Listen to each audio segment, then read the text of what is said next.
What is up? What is up? Hope you guys are having a fantastic day, evening, wherever you guys are. Overleveled Podcast, we have a special guest, and I can say this confidently. Chris, heard him speak a lot on Twitter in terms of Twitter Spaces, as well as he's been on Planet Xbox, keeping it gaming over there. Talk about some good games, some good JRPGs. Man's more knowledgeable than any other gamer when it comes to JRPGs. And he does, like I said, generally good Twitter Spaces. Yeah. Great gaming takes. Bullies Bless Fred a couple times on this podcast. Of course, we have Bless. But it's great to have Chris on. And because we're going to be talking a couple things regarding Square Enix and IDOS, which is crazy too. But Chris, hopefully you're having a great day. How you been doing, man? Hey, yeah, man. Thanks for the invite, and yeah, I'm glad to be on here. Y'all invited me a couple. I'm pretty sure you invited me a while ago, Red Hood. You and Blessed Red both invited me a while ago, but I think y'all had to do something or whatever because this is not a consistent podcast, right? Y'all just do this. It's not. Whenever the fuck, right? Basically. Yeah, kind of.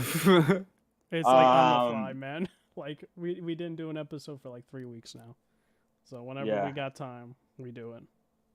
Yeah, but yeah, I mean, for anybody who doesn't know me, I'm Chris Righteous. I'm just a passionate gamer within the community, who's very opinionated. Very can be loud sometimes with my opinions and stuff like that. And I do a couple podcasts with Kid Smooth and Salty. I've been on a lot of other people's podcasts before. I do my own spaces where gaming is the main priority. And I play all sorts of games, not just JRPGs. I do love JRPGs. That's like one of my favorite genres. But I'm a PlayStation fan through and through, so I play a lot of their games as well. Then my secondary console is the Switch, which I love some of their games that they put out. Some of this exclusive that they put out, I think, are absolutely amazing. Even though the hardware is pretty crappy. But you're right. But I have such passion for these games that I'm able to like force myself to play through them. Right? I can still look at them and be like, yeah, this is you know what I mean. Like Xenoblade 3 is like, it looks great for what the Switch can do, but obviously it'll be a lot better if it was running on more powerful hardware. But anybody can say that about any game. You can say that about PS exclusives, like, well, this game will run better on the 3090, of course, of course. But but I still really love the games. Like, I'm not gonna skip out on them just because, they run at lower resolutions at, subpar frame rates or whatever. I'll complain about them, but to me, it's like I'm so into, I'm so passionate about these games and the type of games or whatever that, I still play them and still enjoy them and whatnot. And a lot of people don't like that because I'm one of the actual PlayStation fans that will sit up here and tell you, hey, Breath of the Wild is better than every PlayStation 4 exclusive. You know what I mean? Like, I'll tell them that, even though I prefer PlayStation over the Switch, through and through. But that's just, to me, that's just tell, if anything, that should just tell people that I'm a gamer first above anything else, right? Yeah, you could say, oh, he's this type of fan or whatever, but I just go to where, like, the games I want to play, and so yeah, I'm glad to be on here, and yeah, I do love Square Enix as well too. That's my favorite third-party publisher growing up and even now. But even though they had some rough eras, right, some rough years and things like that, I still stuck a little bit. Yeah, they be, of course, and I've definitely kept vocal about that, but I still stuck with them, man. I still stuck by them, and to see them, starting to do better. They're still not all the way there yet, right? There's still things they need to improve upon, but they are getting better, especially from the PS3 era, which I think that was the worst. The dark spot.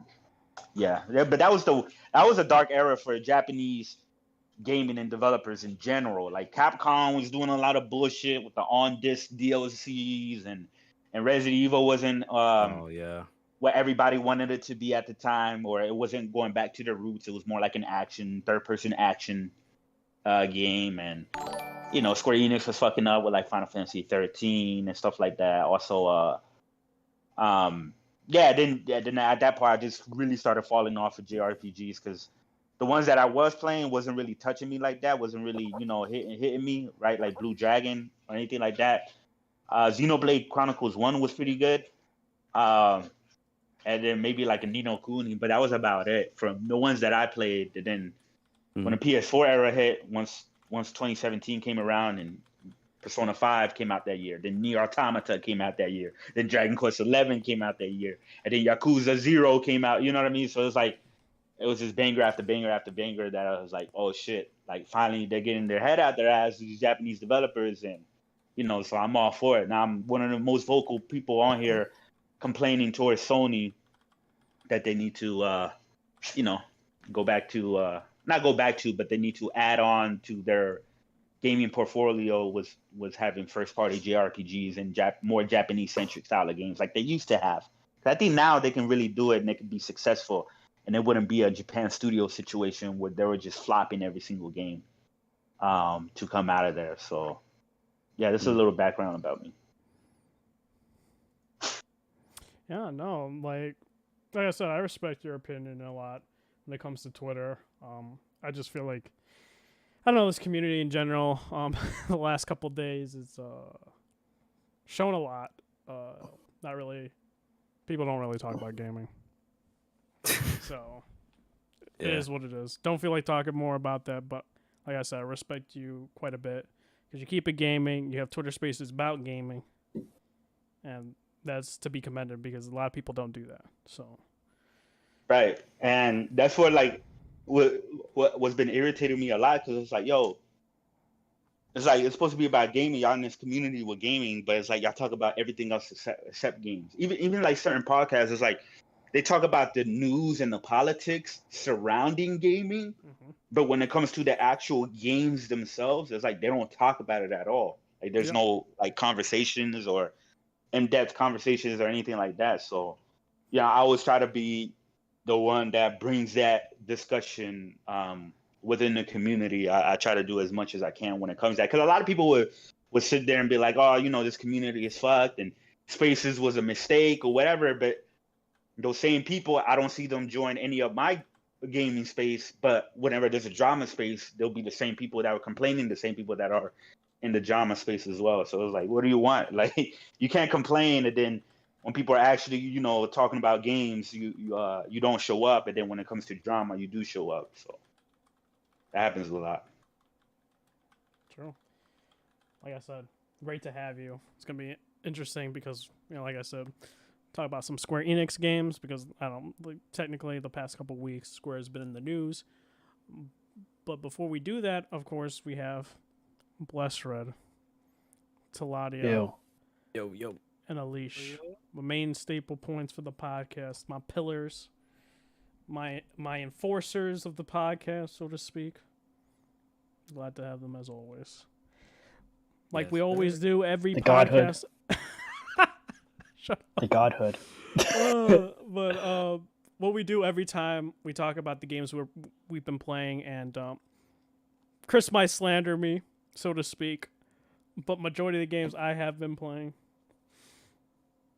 have been on my Steam Deck, so to speak. Oh dear. Oh, not on your rig. Oh, Not on your dear. rig. On your Steam Deck. On your Steam Deck. On my deck. Alish came in. Hold on, why would I send you for that? I don't No. It's just a running joke in general. Yeah. Alish and main menu gamers. Main menu gamers. People.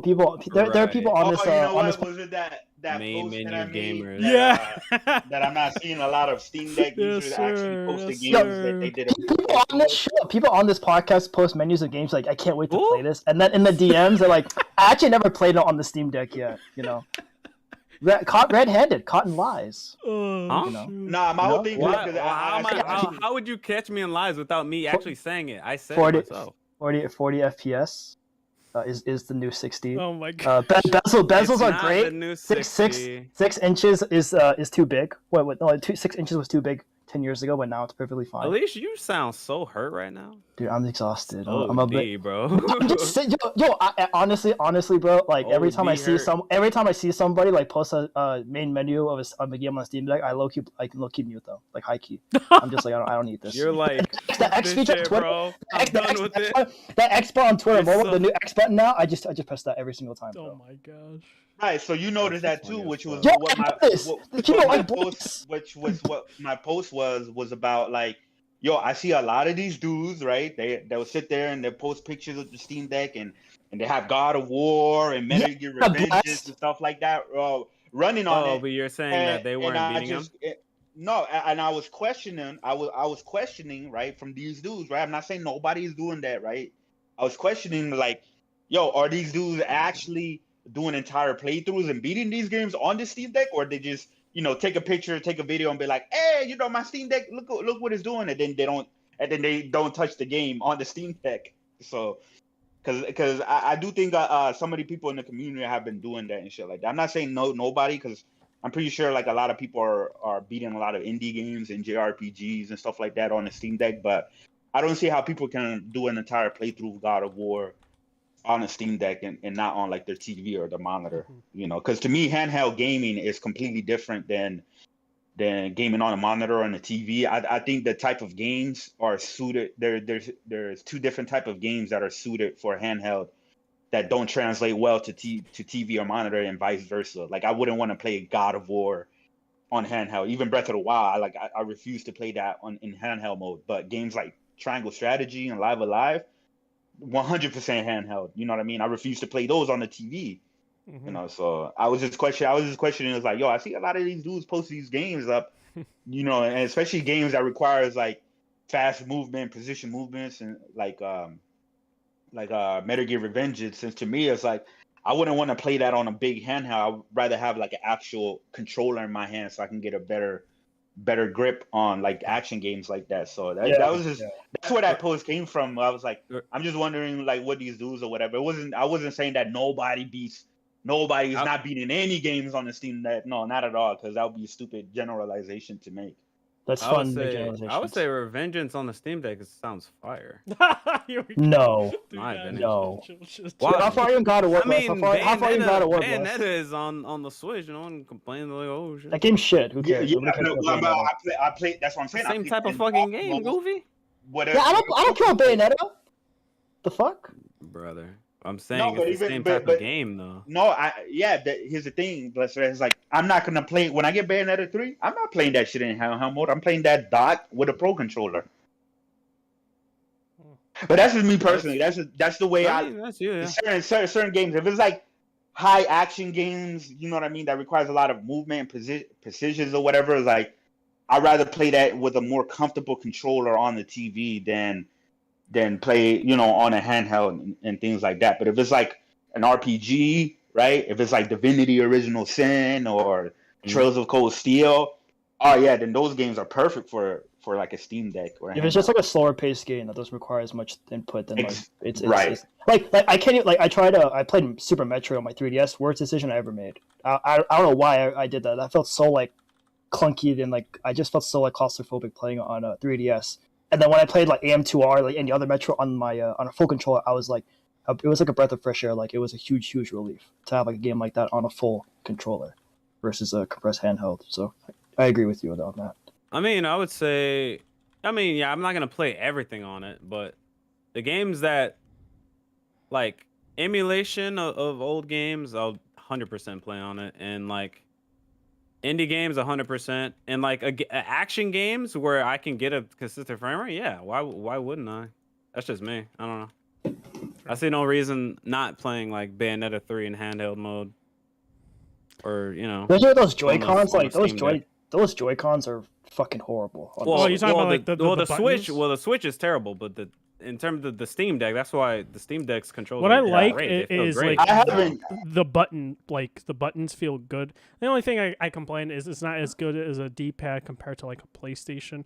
I still think of the Vita, even though it's a small D-pad was still probably the best out of the Bro, handhelds. Yeah, I love how clicky it I was. haven't used the Joy-Con since Skyward Sword Remastered of last year, and that's because to me the motion, because that game was designed for motion controls. I think the motion controls specifically for that game is superior than playing it on a regular controller, right?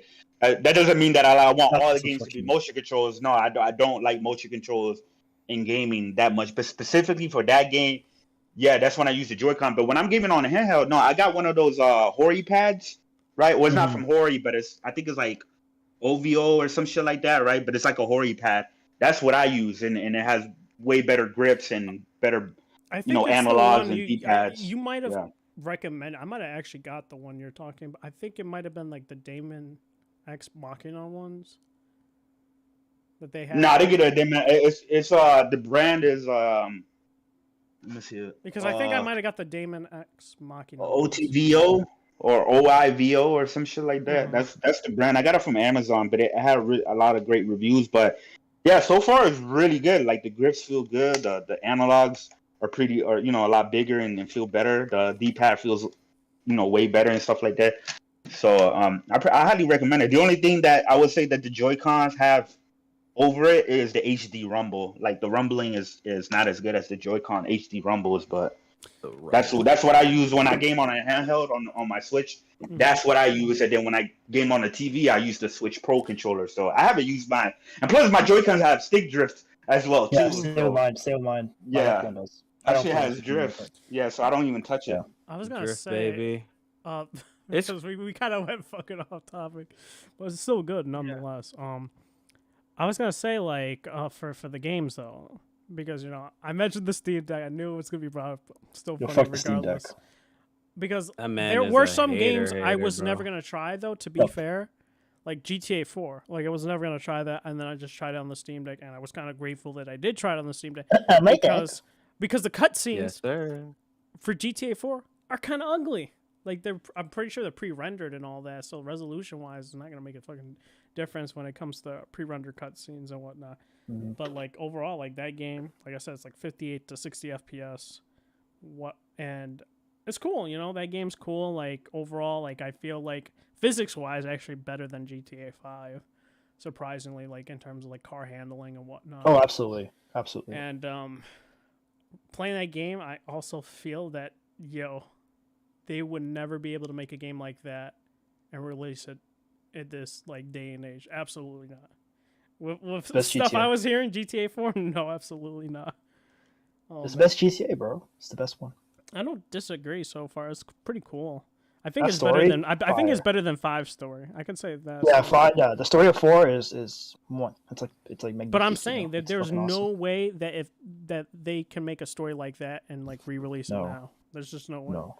Um, I mean, GTA is going woke now, so you know what I mean. So yeah, it's kind of over. I mean, I don't care about that. We can talk about that later. But the people that have problems with GTA 6 are not the problems I actually have with GTA 6, which no one really is discussing that, which is weird.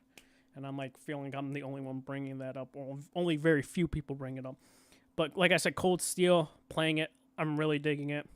Definitely still has like the anime tropes, especially when you're like in your first dungeon and the main character, like the girl, like falls over, and it's like, oh my gosh, the anime trope thing. But whatever, like overall, like I still find it like enjoyable, that game. And one thing it has over Atlas is, dude, you can fucking save throughout the game.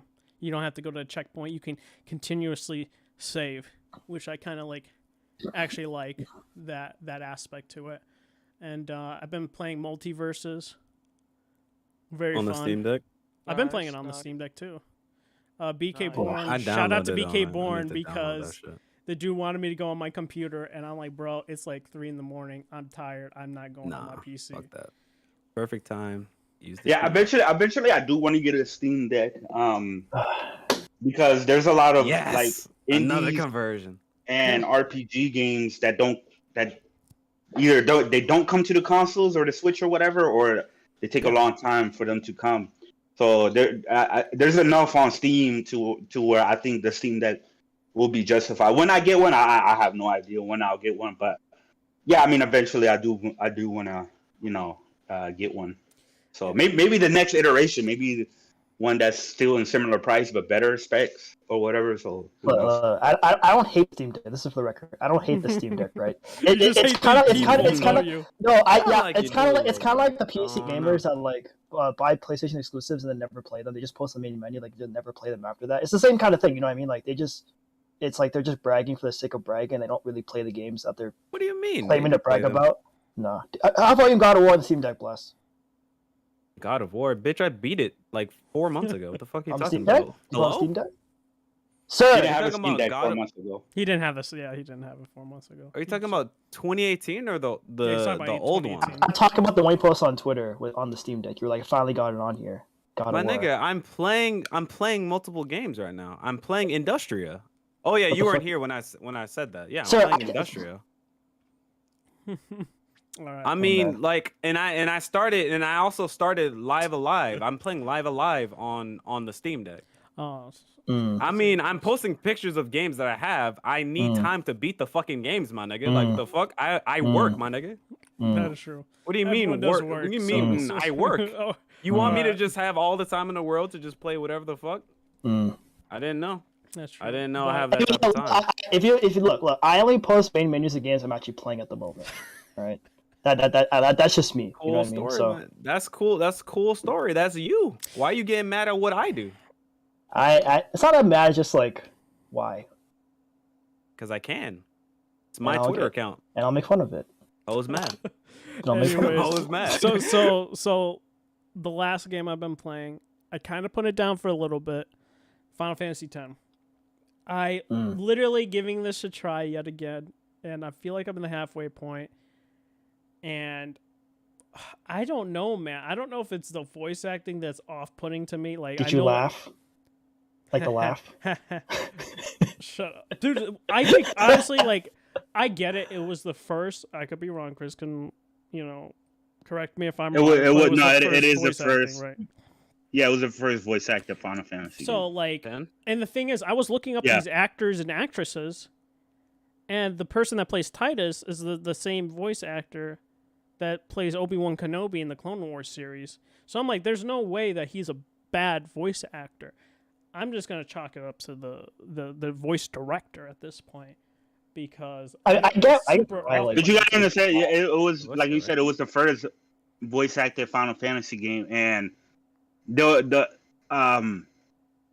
they probably had the voice acting down in like 1999, right? Because Yeah, the game came out in 2000, 2001, right? So it was still like where like video games were still new, and I still think it holds up pretty well, man. Like I think if I can go through Kingdom Hearts 1 and that cringy, dude. Yeah, dude. I won't lie, man. That is it is cringy. The game, like I go back to it, and it is cringy. Like Kingdom Hearts 1 and points yeah, of but 2. it was still it's still fun. Like I still love it. Like I still that gives it the cringe gives it the charm, in my opinion. You know what I mean? But in you're today's standards, no, I wouldn't.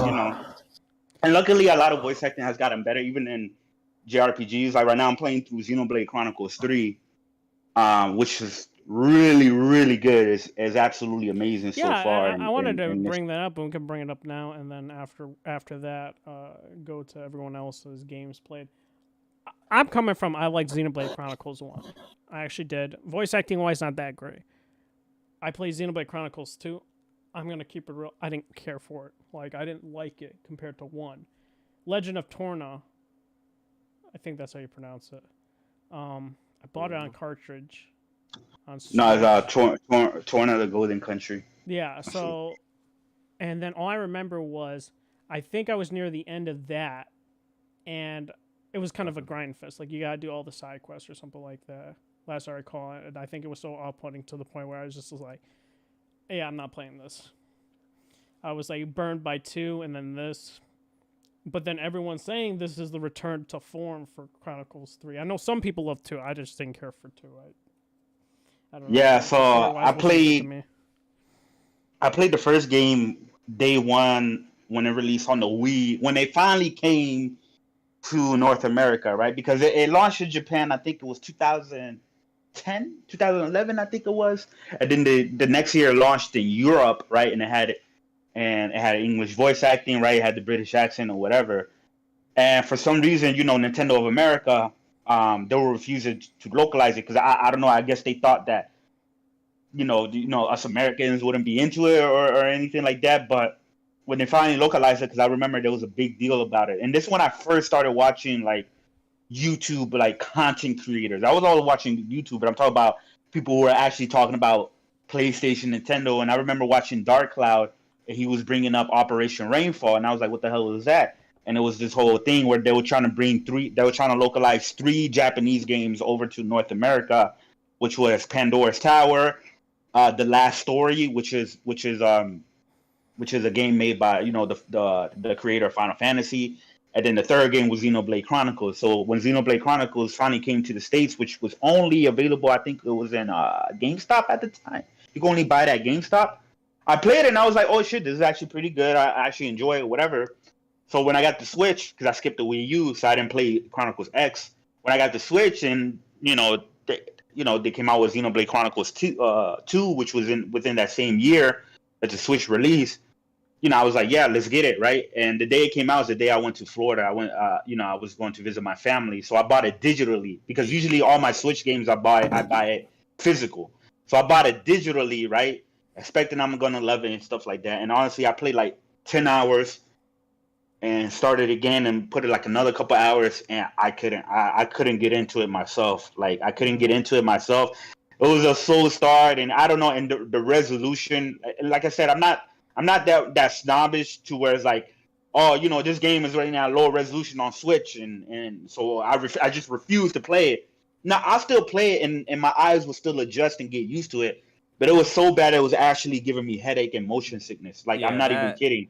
Yeah, Xenoblade 2 was OD blurry. That shit was disgusting. Yeah, it was very terrible or whatever. So Yeah.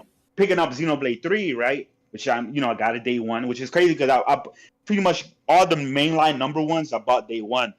So with 3, it is significantly better than 2. Like, oh my god, like the visuals are better. They're actually maximizing the Switch hardware for what it can do. So for a Switch game, it actually looks pretty good, right? It still doesn't look good in terms of like overall, like if we're on PS4 and stuff like that, right? Yeah. I mean, clearly there's games, but those are more powerful. But it's good. The story gets you right into the mix. The story gets you hooked. The characters are really well written. The battle system is especially when it starts off slow, but when you get all of your party members, because you can use all of your party members at once, right? It's no longer a situation where you pick 2 to come with you within battle or whatever. You use all of them at once.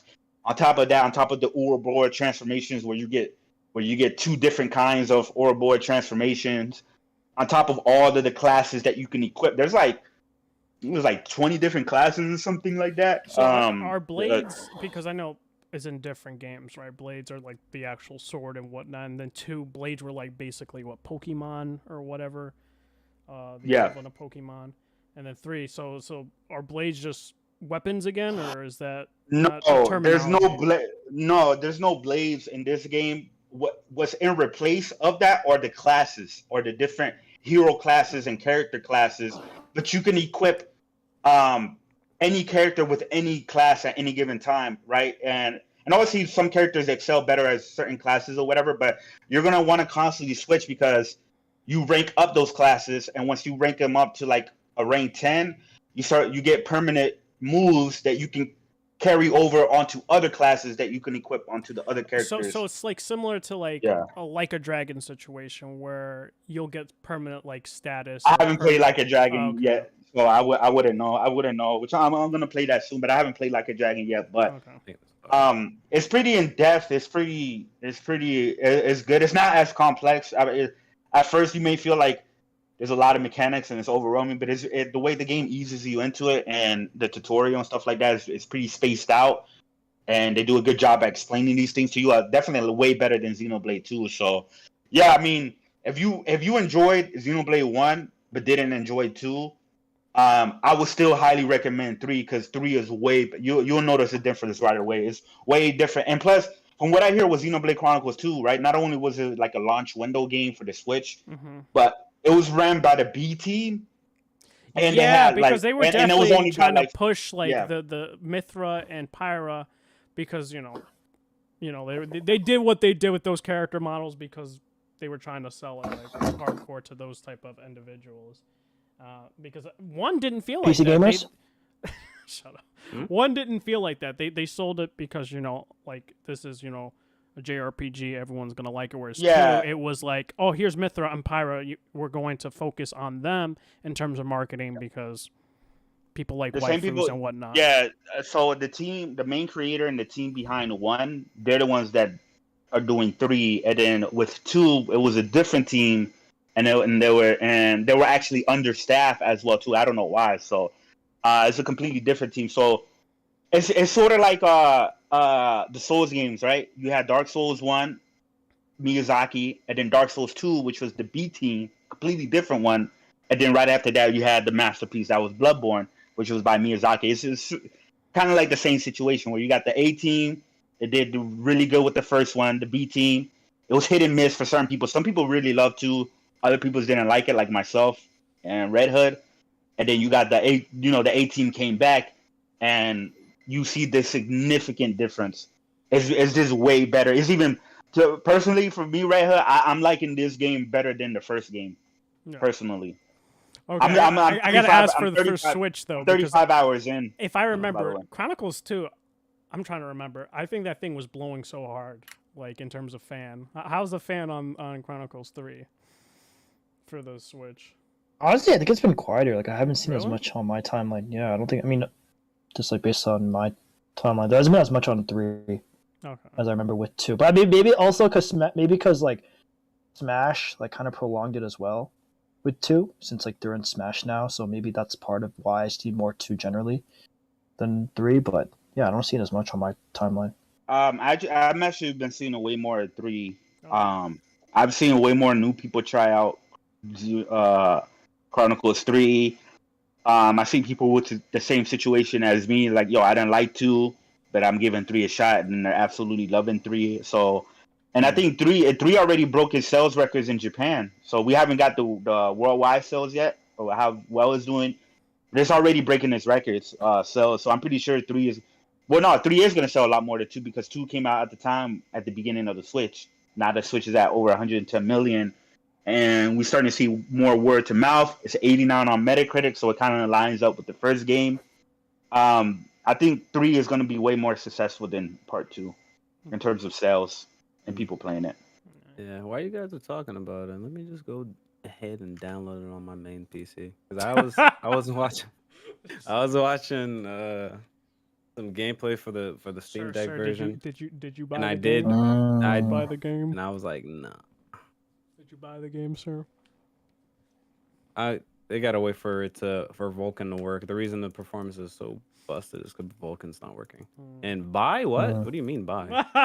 This dude. That's Yo, a foreign bless on term. Twitter begging people. Yo, bless that's a me like yo, foreign someone buy concept, MW2. bro. Yo, bless Foreign you to buy concept. MW2. This is crazy. You Listen, buy man, I MW2 don't Bless? co-sign whatever Bless says at points. This is one of those. Dude, are you gonna buy MW2? Oh, I was trying to get somebody to buy for me, dog. You think you got clout like that? I can't have a sugar daddy, dog. Whoa, Hey, whoa, man. whoa, whoa, whoa, whoa, Whoa. What That's are you a bit talking about, POS there. Amen. Amen. Anyways, but I guess. Hey man, if you find someone, let me know. Let me know too. Man. Bags. That's a terrible, terrible. Man. Could Oh, have said man. like anything, but Alicia, while What's you're up? talking, games have you been playing? Well, I just got back from vacation like a week ago. I already beat a game though. Let me guess. I'm gonna read your mind. Valorant. No, I beat no. Beat Valorant, by the way. Well, You know what I meant? No, Like can't. play Valorant. Damn it. I'm actually so I bought Zilla the Enders like 3 months ago. That it noticed like you didn't bought work. Yeah, it didn't work It because didn't like I would press I would like press a button and it would just crash on my controller like legit. I would just press start and it would crash. And then one day I was like, let me just try unplugging my keyboard because sometimes like my keyboard fucks up like controller settings sometimes, and that worked. So like it worked. So I beat that. We're talking about bad voice acting, bro. That game has some horrible. It's actually like it's so bad it's funny voice acting. When it's like when the character is shocked, usually it's like that's ridiculous. They're like that's ridiculous. I'm like That's like really like it just like kills the mood of the game. It's so like the voice acting is really funny. That's ridiculous. Like it's really weird, and you could tell like they're not experienced. It's just kind of funny. The game, but honestly the gameplay is like pretty good for especially how old it is. It's like 2005, I guess, I think, or something like that. I really like the graphics. It gives me like an MGS2 aesthetic for like some reason. The animations are really smooth. The game like it felt better than a Platinum game, like high key. Like it felt really really good to play. Shout out to Kojima. And then now I'm playing Fez because I've always wanted to beat Fez. I had it on PS4 when it was free on Plus, but I just couldn't pay $10 for it. I got stuck on that shit. Fuck that game. Oh really? I didn't want to pay $10 for it because I'm like, this game is too old for $10. Like I felt kind of like blessed. I was like, I felt like kind of like an Xbox fan. Like, why is this so expensive? Oh my God. An Xbox fan. So I found one for a bit cheaper, and I was able to save on the tax. So I bought it and I started playing it. It's a lot of fun. You get really lost really easily in that game. It's just like a nice, relaxing. Just you can get your mind lost in it. And then I also bought Stardew Valley. Just because you're gonna get stuck then. I'm only playing. I'm just me and my girlfriend want to play Stardew Valley together, so that's why I bought it. So I'm excited to play that whenever I get around to playing it. Apex season just dropped today. They added a lot of weapon changes. A new legend. They changed one of the maps. I think they brought King's Canyon back. They expanded King's Canyon. Notable changes like the Wingman takes sniper ammo now, and it's a 2-shot headshot because they brought the Skull Piercer back for the Wingman. That's gonna be fucking broken as shit. And Valorant, of course, they because I like now that I'm back and I have like I'm not going anywhere anytime soon. Like I had like vacation and also stuff for the past like since I graduated. So now that I'm like settled in and I'm starting work soon, so I have a set schedule. So I'm trying to play more Valorant competitive like pretty much every day.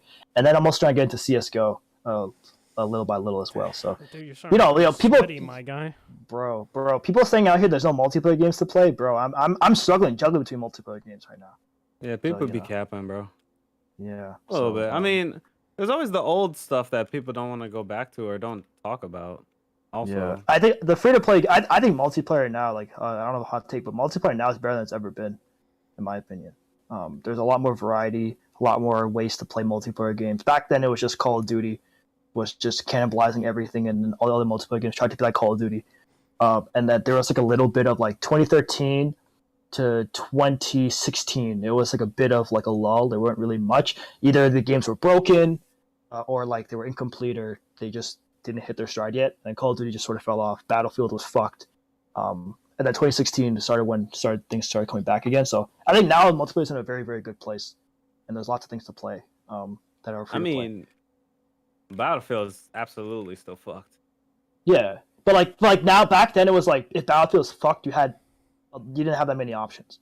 But now it's like, okay, Battlefield's fucked, and like you can play. Like I had to force myself to play COD for those years. That was like really bad. Like Advanced Warfare, I was forced to play that because there's nothing else out. But now it's like, okay, I don't play COD anymore. Okay, there's tons of other games I can play. So, and then after I'm gonna play Death's Door, after Fez, and then someone say the definitive Persona 3. I already beat that on the PS2. You know, AI, full AI controlled. I'm a beast like that. Not everyone does that in this community. I beat the legit way, and I think I'm gonna play Mass Effect Legendary Collection because I got that for free from Prime Day. So I'm playing that after Death's Door. Yeah, you get all the DLC, single player DLCs and all fire, that, which is fire. It's fire. Yeah, it's dope. I'm really excited to play that. I definitely got that game and then dropped it. I hate to see it. Like 7 hours in or something. Damn, I actually never beat a Western RPG before, so this will be my first one. I couldn't beat The Witcher. No, never. For shame. Couldn't beat The Witcher. Couldn't beat The That's Witcher. actually Tried to play that. What about KOTOR, man? Never played it. Oh my gosh. It was like $2. I was like, it was like $2, and I was like, I'll get it later. I'll play it later. That was my attitude. Same with like Vanquish was like $2. I was like, Alan Wake was like $1 when it was going to be delisted. And I was like, it's not even worth $1. Wow. Yeah, dude. Remedy games more like Remedy Fuck, I can't come up with Just something. stop it. Stop it right here, bro. Damn it. Just stop it. They're the Triforce of Trinity. You got Remedy, you got Platinum, and you got Ninja Theory. Dude. The Triforce of mid. Oh man. Try first to and see mid. This man. Anyways, Blessed. What have you been playing? I've been playing, even as we speak, some COD. I've been playing. Let's see. So I had COVID for like 2 weeks. Oof. That was fun. Jeez. Yeah. Was it During tough? that time, yeah, it was a bit tough. I'm guessing Uh, also your work probably made you come into. They like, you ain't getting paid for being sick. I mean, I had paid time off. I never like take breaks, honestly. Oh, I had so paid that's why. time But off. your job wouldn't pay though. To be fair, like they're just like, nah, you still gotta either use your PTO or come. Yeah, they weren't gonna pay, for sure. But I mean, otherwise, still good though. But yeah, so that entire time I was just basically playing Tales of Arise, mostly. I was playing it on my PC because I was like, there's nothing else to do. There's no reason for me to use I use my Steam Deck a bit, but like not really. Mostly just on PC. So I was playing that. I beat that. I beat Stray also. What else did I beat? I'm currently playing Industria. Stray is also, that game is really nice. I really like that. The music in Stray is really fucking good. I don't think people Agreed. People don't really be talking about shit like that. Like the music was great. In music, and I'll say it on the podcast. Oh my! Don't Music don't do it, is don't do it, more don't do it. important than graphics, bro. Yes. Do it. Music is more important, bro. It is what it is. I don't make the rules, bro. Dude, you had this whole talk with. I'm a BG. follower of Christ. Bro, he had to say it. You make the rules, but he breaks them. All I know Music is I remember that you and BG had this freaking debate about it, and I was just like, "Oh boy, here we go again." That's the meme. I mean, it doesn't need to be a debate. I'm just You know damn well if you tell that to BG is going to just come at you in all cylinders. Wait, Raito, you should be saying, "Ah, shit, here we go again." I That's like- guess you're right. yeah, man. What other games, Bless? Because we're not gonna go through the whole argument for that. Hey, man. I think that's mainly it.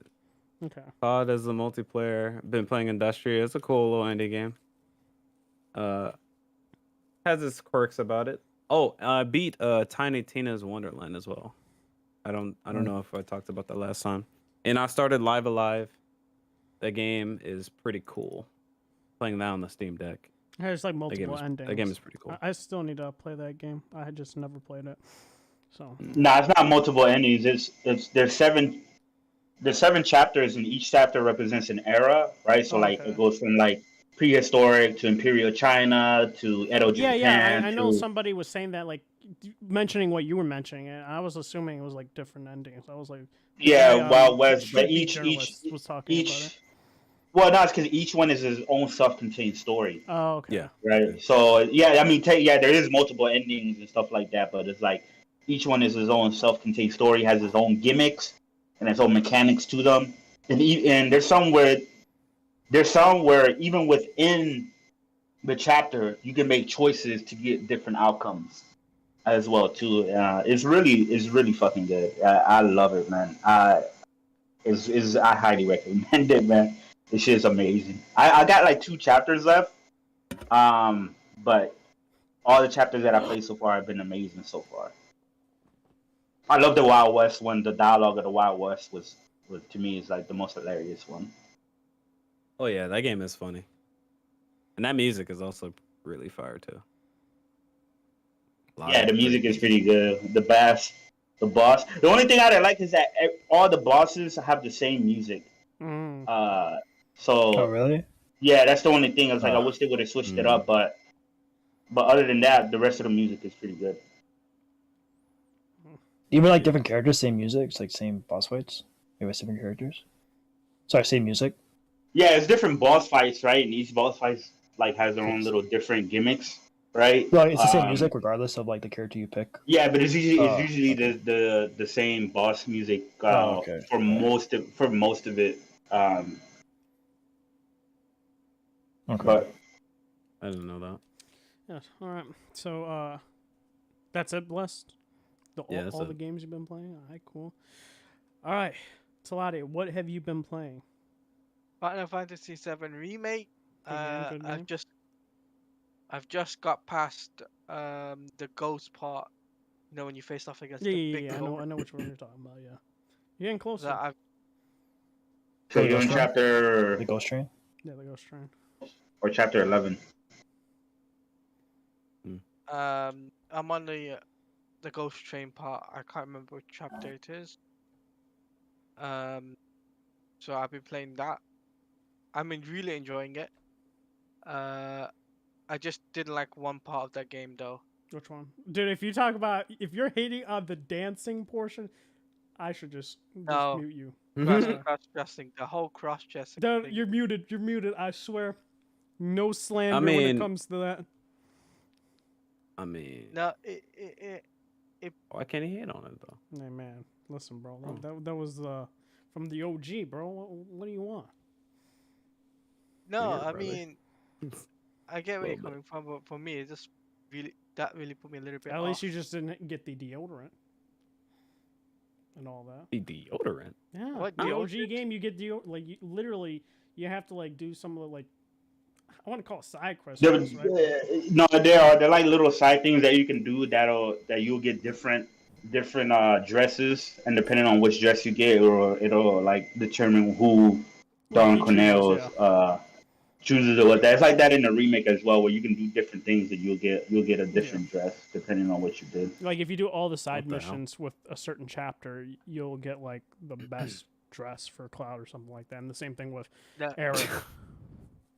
That's the what fuck? I did. That's what I did with Cloud. I did all the side, Mhm. and I ended up getting the best dress apparently, and it really put me off a little bit. And yeah, don't hate. I'm just saying, man, it did put me a little bit off, uncomfortable. Yeah. But I also been playing multiverses, and just a bigger heads up, guys, as well on multiverses. If you use mods on the game now, you're gonna get instant banned by WB. Oh man. Oh, that's bullshit. Dude, so I That's can't like lame. make I wanted to mods for, make a thick Wonder Woman, bro. So I wanted my no, thick Wonder Woman. No, so if with you 3 use mods, Cs. if Yeah. you use mods, stream it or make videos on it, your YouTube channel will get Oh striked wait. or- No, Oh, there's they're no being- way. they're on their There's Nintendo no vibes, way. bro. They There's on some no bullshit. way you can I ban swear. somebody on a YouTube for something That's like lame. that. That I'm not joking. It's That's legit. so lame. I mean, the player first game director said, because you're using modding tools or whatever. It was on reset error last night. I quickly DM'd my co-host DC Comics Gamer, and I said, "Bro, do not use mods again, because you could get banned." Because they did that shit. So obviously, I wasn't using the mod, but he was. He was using the Man of Steel mod and the 1989 Batman mod. He had the Sonic skin and everything, and I was Mhm. just like, "Bro, this is crazy, crazy to see." Because I was watching the video back, it was crazy. But I've been enjoying it. Batman, I'm not a big fan of the Batman that game though. I'll be honest with you. You don't like him? Batman in multiverses. I'm not a big fan of it. I feel like he's gotta good use the if you smoke know how bomb, to bro. handle him. Or use Yeah, him. I was. He was one of my mains in the beta, and I was. What I doing think is well super with him. OP. Not even Superman, honestly. Honestly, Iron Giant. I'd say Iron Giant or Taz. I'd say no, Taz is not- Shaggy. Actually, I don't see Shaggy. any players. I've never faced one player that has played Taz. It feels. I like- faced that. Who's Yeah. guys? Yeah, Taz, like Tasmanian Devil. Tasmanian Oh, Devil. Taz. Yeah. My bad. Yeah. I thought you said Kaz with a No. K or No. C. Nah, dude, No. we're not talking about Kaz from Metal Gear Solid, good sir. No, we're not talking about Mega. All I Um, remember is when I did see those back in the day or back in the beta, when I did see those Tasmanians, Oh, they were yeah, they always were just OP, spamming spin. That supposedly. shit They was were fucking OP. stupid. They were OP, and you know what's even further is the fact that people can spam the leg kick with Shaggy. Oh And yeah, they, he has some good amazing like normals and shit and specials. no, but if you Honestly. spam it, there's no way it's unplayable. Makes the game less fun. I'd say I'm not overall joking. they should have mods that don't break the game or something like that. But freaking Yeah. Yeah, visual cosmetic mods, mods like, ain't, come ain't- on, ain't- is brother. nothing bad. They're like, oh, you're affecting our IP. Like, man, But shut the it's- fuck up, man. Honestly, I It's feel the- like it makes your it's IP more WB. popular. I'm gonna keep it It- real. It's not the devs that Facts. actually. It's not even the devs that flipping said it though. That's the thing. It was WB themselves, the higher up. Yeah, well, they're on their Nintendo vibes. Fuck them. That's lame. Yeah, yeah, that's fine. But I've been playing those two. Oh yeah, I've also been playing FIFA 23. Playing that as well in my free time. Take my mind off things. Okay, I feel that. Mm. All right. But yeah, Anything those else? are the games that. Those are, oh, what else? Oh yeah, that's right. I've also been trying out Wait, which one? What the fuck? Pokemon Let's Go Pikachu. Getting back into that. Let's go. What the fuck? From the phone app, right? No, the Switch version. You know. I Let's didn't Go think you own a Switch. No, I use Yuzu. Oh man, we got another one of those. We got another one. Let's go, baby. Oh god. We got Let's another one of go. those. What is happening here? Let's fucking go. Yo, get Nova on the line, bro. You gotta call the Nintendo fucking police. Nah, it's sir. worth it for me. It's worth it for me because I'm able to play. Yeah. I'm able to play Pokemon, and then I'm able to try other games that I haven't played, like even Power Rangers Battle for the Grid, with all the DLC in it. I'm But just like, Taladia, don't play the new Pokemon. Just play the old ones. Don't bother. Don't Dude, bother. why Nah, you he hate? mad. Listen. Dude, Scarlet might be good. Come on now. No. The raid I've thing, been- I can Oh, agree, okay. it doesn't look good. But the other stuff that they've been showing off, I No, feel just stop at Black 2. Trust me. Wait, I, Alish, I'm only playing Pokemon Let's Go Pikachu. I'm not. Even bro, that's not even no, good no, either. no, Wait a no, no, minute, no, Chief. no. You have to go to Fire Red. Don't play Let's Go. Let's Go is like not a good. Fire Red. You know. I Yeah. have touched. That's not a Nintendo Switch. Yeah. No, just put it on your computer. Just put it on PC, GBA emulator or something. Just don't play Let's Go. Like honestly, it's not worth it. It's not worth your time. I mean, I wish there was a mod for Let's Go. Not Let's Go. Mod for Fire Red where you can have Ash Ketchum. It's like that. Because I played Pokemon Yellow as well. I played that and I lost all my saved data kind of stuff. Because I had every Pokemon, every starter Pokemon, by the way. I mean, you can get every starter in Yellow anyways, can't you? No, you can. You can get. Are you sure? Yeah, you can get the first 3 starters easily. Yeah, in Yellow. Yeah, because and you have all the starters in Yellow. Yeah, so I had Pikachu, then I got Charmander, I think it was, and Squirtle, and Yeah, Bulbasaur. you can get all into a story, but Yeah. you don't get them. You don't have to trade for them. You just get them in the game.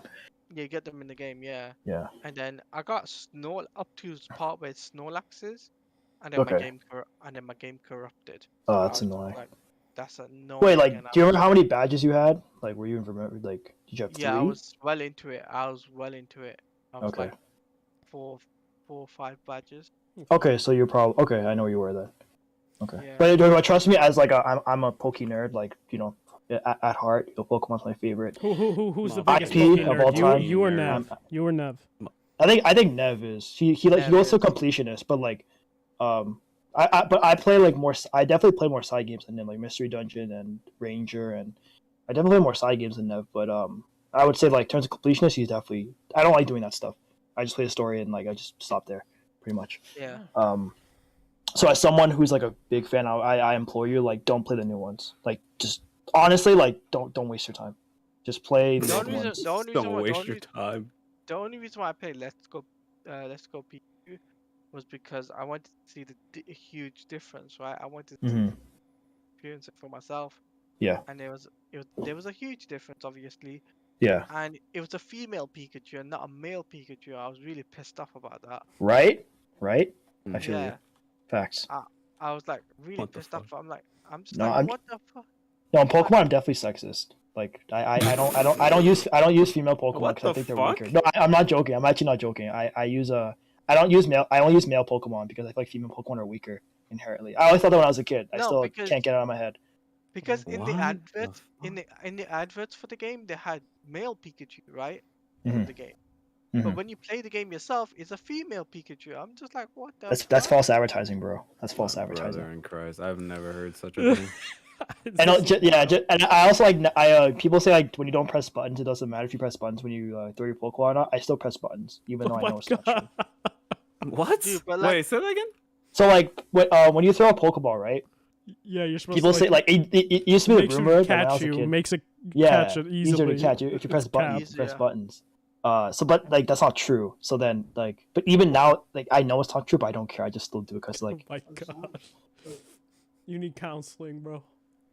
No, Big but time. Yuzu's worth it. Yuzu's worth it. If Dude, if I- listen, sir, we're not sponsored by Yuzu.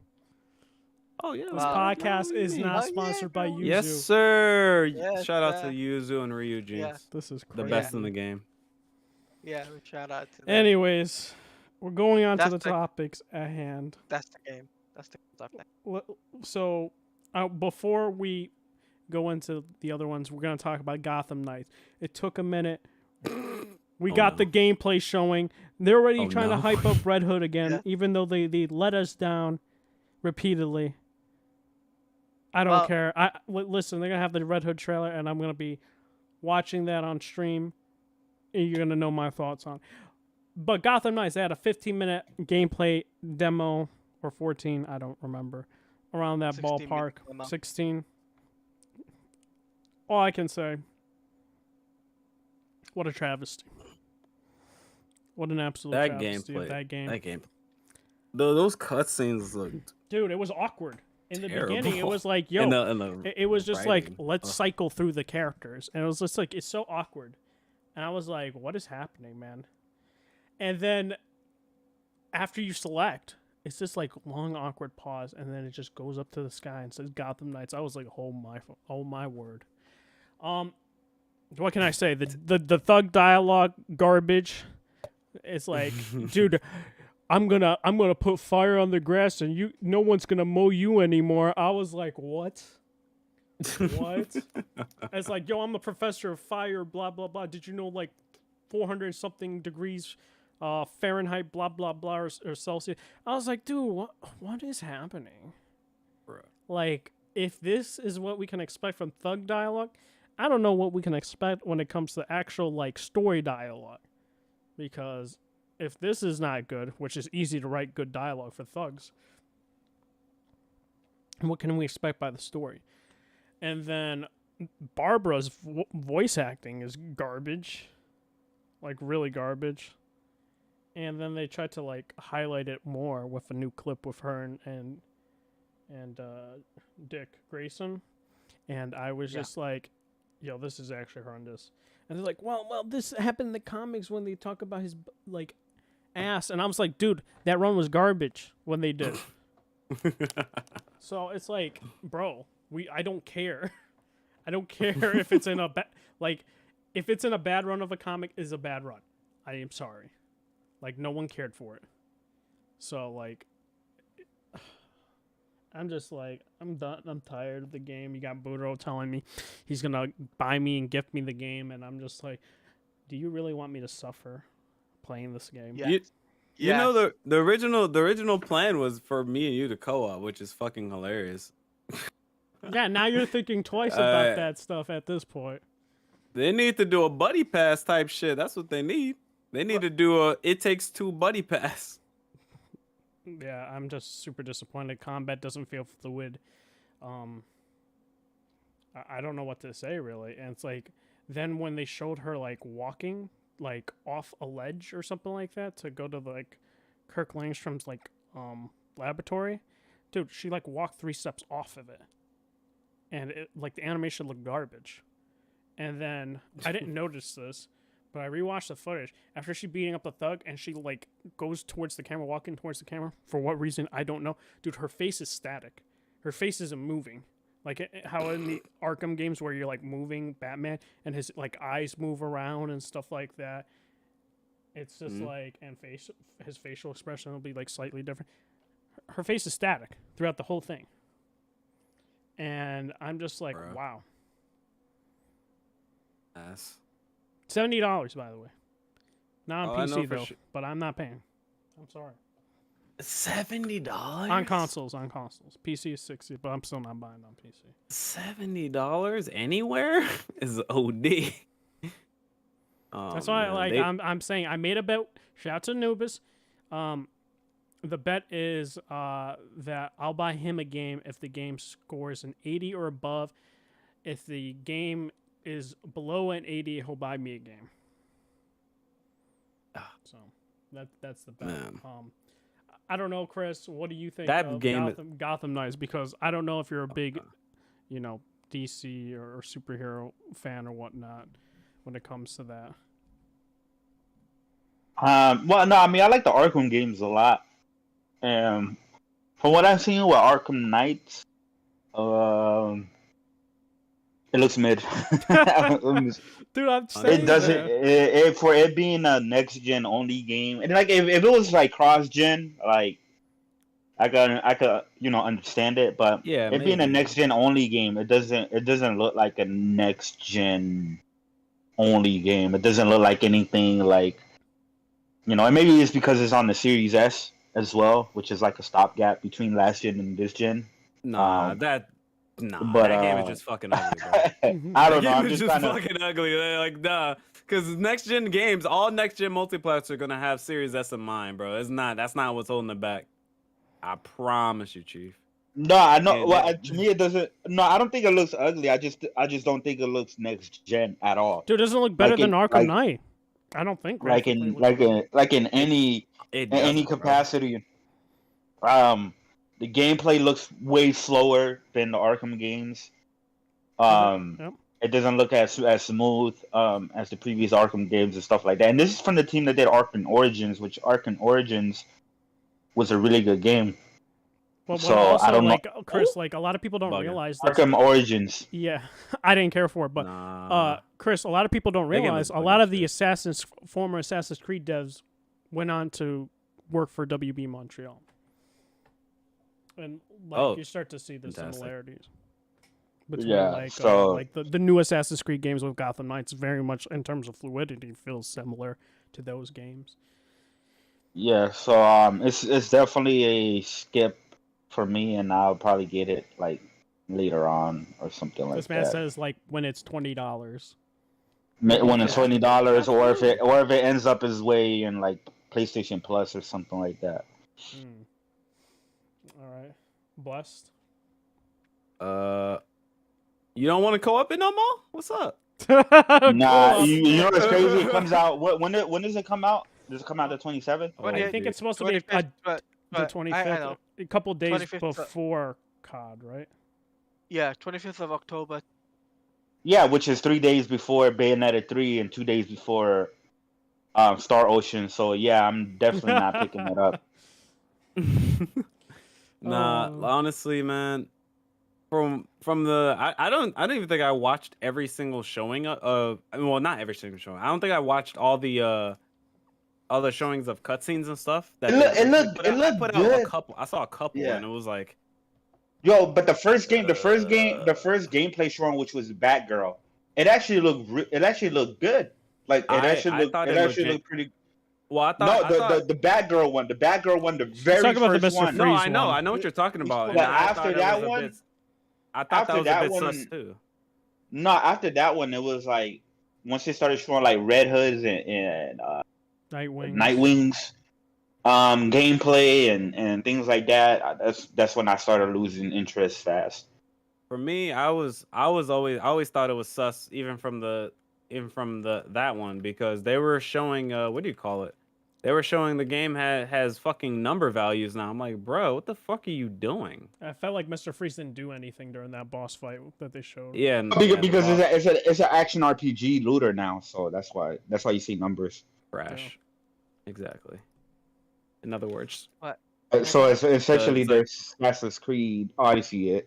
So which is a terrible decision. And then it's like, I know like the frame rate wasn't stable in that showing either. So it's like the frame rate wasn't stable. It looked kind of sus to me. I don't know. Like, honestly, it's like a wait. It's a definite way. I want to see what the reviews are looking like for Imagine this that game, it's like truly. glowing. I They're can't like, imagine. dude, we love man. this game. And there's like, Oh my god! and then you have like nah. ACJ's like, no, I don't recommend this game. You're like, wait a minute, what's happening here? yeah, probably this shit's gonna gonna be- be like a 74 or some shit. On The thing Metacritic. is, Chris, I don't think you. I don't think you. I don't know if you experienced it or not, but that Arkham Origins was buggy as shit. It was and it's still broken.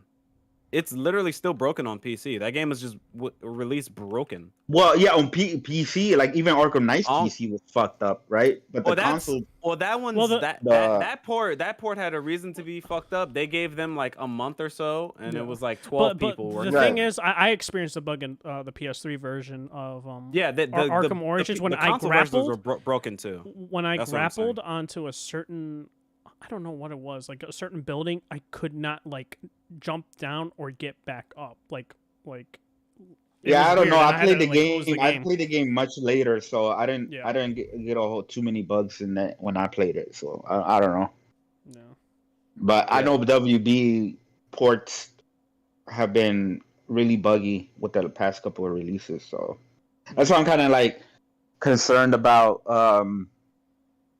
Hogwarts Legacy, which is gonna be on every single thing, including the Switch. I could definitely see that game coming out fucking buggy. Dude, that thing's know, gonna they're chug concerned on the about Switch. that. I forgot I that don't- thing I don't- is supposed to come on the Switch. Yeah, I don't think it's gonna. I don't think it's coming out this year, bro. I think we're getting it delayed. We're already almost in the middle of August, and we still haven't heard anything. I still have some hope just because like it makes sense for a December launch just because like a lot of people don't realize like the two big Harry Potter, I guess you could say, seasons are Halloween and Christmas. Those are like where you see like the ABC channels and whatnot like promoting like Harry Potter on Halloween and freaking Christmas or whatever, the holidays. Yeah, no, it's gonna get delayed. If it doesn't get I wouldn't be delayed, shocked I'm if it definitely was. no. If it doesn't get delayed, I'm actually gonna be worried. Mhm. The game's gonna release fucking broken. You think Hogwarts Legacy will? Yes. Oh, I'm tripping. I'm thinking of the Batman game. Hogwarts. No, I think Hogwarts is pretty fine, honestly. Isn't the same team? I could be Everything wrong, that about did it Mad looks Max? fine. Uh, Yeah. Yeah, I I think thought, so, I thought yeah. the port was Yeah. good. I thought their port was Yeah, good. but that was before like COVID. You know what I mean? Like a lot of That's shit true. just been COVID. happening recently. Like even games from like PlayStation's first party that are usually very extremely well polished, right? Like they've been getting some of them got bugs. Like Horizon Forbidden West, like there was I've seen numerous of bugs throughout. Nothing game breaking or nothing crazy or anything like that, but there was numerous of bugs I've seen throughout my playthrough of Forbidden West. So Oh yeah, I Is see it- what you. Yeah. That's what I was saying about. That you brought that up. That was what I was saying about Starfield back on playing the Xbox. Oh my gosh! Don't. That's bring what I that was up. saying. Like Starfield that is game's gonna gonna be be fucking- extra buggy. But I don't know. I think it's gonna be Hogwarts- it's gonna be Starfield is gonna be the most buggiest one because you're gonna have the bugs Well, mixed yeah, in of with randomly and procedurally generated, Yeah. which is gonna cause all sorts of like deformalities and shit like going on. Like I could just see like people's faces on their ass cheeks walking around and like I have no faith in Starfield. But Bethesda like Yeah. completely and I played a lot of Bethesda games before. I played every single one of them, starting from Morrowind on up, and every game they released after that on up, I played all of them.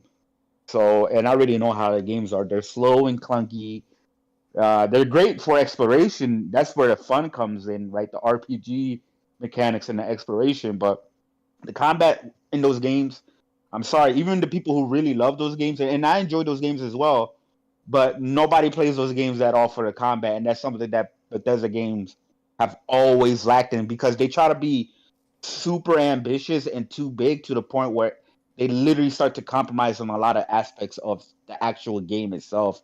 And so, and then with this Bethesda and with like Starfield, like I'm sorry, I just don't have faith at all. I think it's gonna be amazing on PC because of the mods.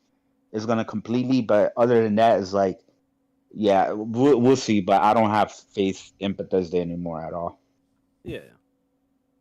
I think Hogwarts. It may be slightly buggy, but I don't think it's gonna be crazy buggy. If anything, I think it'll be fun.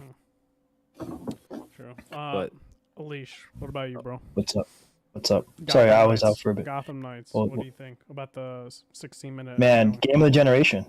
Yeah. Game of the Thank century. you. Game of the century, bro. Thank Listen, you. listen. You got Deadpool, right? You know what I mean? Jumping portals. You know, you got Batgirl swinging fences. I don't know. Yeah. You got the wrong Robin. You know what I mean? They're just saying fuck a retcon. No, we'll do what we want. Sorry, Remedy. We'll do what we want. Sorry, Absolutely. Rocksteady. You know, Gotham Knights look like the game of the century. You know what I mean?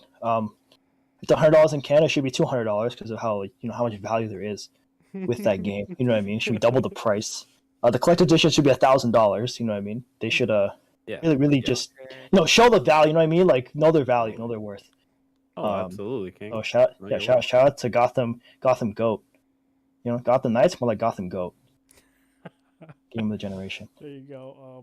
You know, Taladia, I cannot wait for Taladia to come to the podcast with a giant smile on his face I'm when not that coming game on the comes out. podcast, bitch. Okay. Deal with it. No, aw. Damn. Come Deal on, with it, bro. All these years of hype for Gotham Knights, I'm not even gonna show up on the podcast. Yeah, bro. Yeah, You gotta I show. can't be up. bo- I can't be You gotta make an appearance like Undertaker, bro. Just come in for a quick can't- win, just pop I out. can't You know be what I mean? asked, bro. I can't be asked. Just Come deal on, with not it. 10 minutes. I wanna hear the smile in your voice. I got 2 words. when you talk Deal when you with talk it. about I got Gotham 2 Knights. words.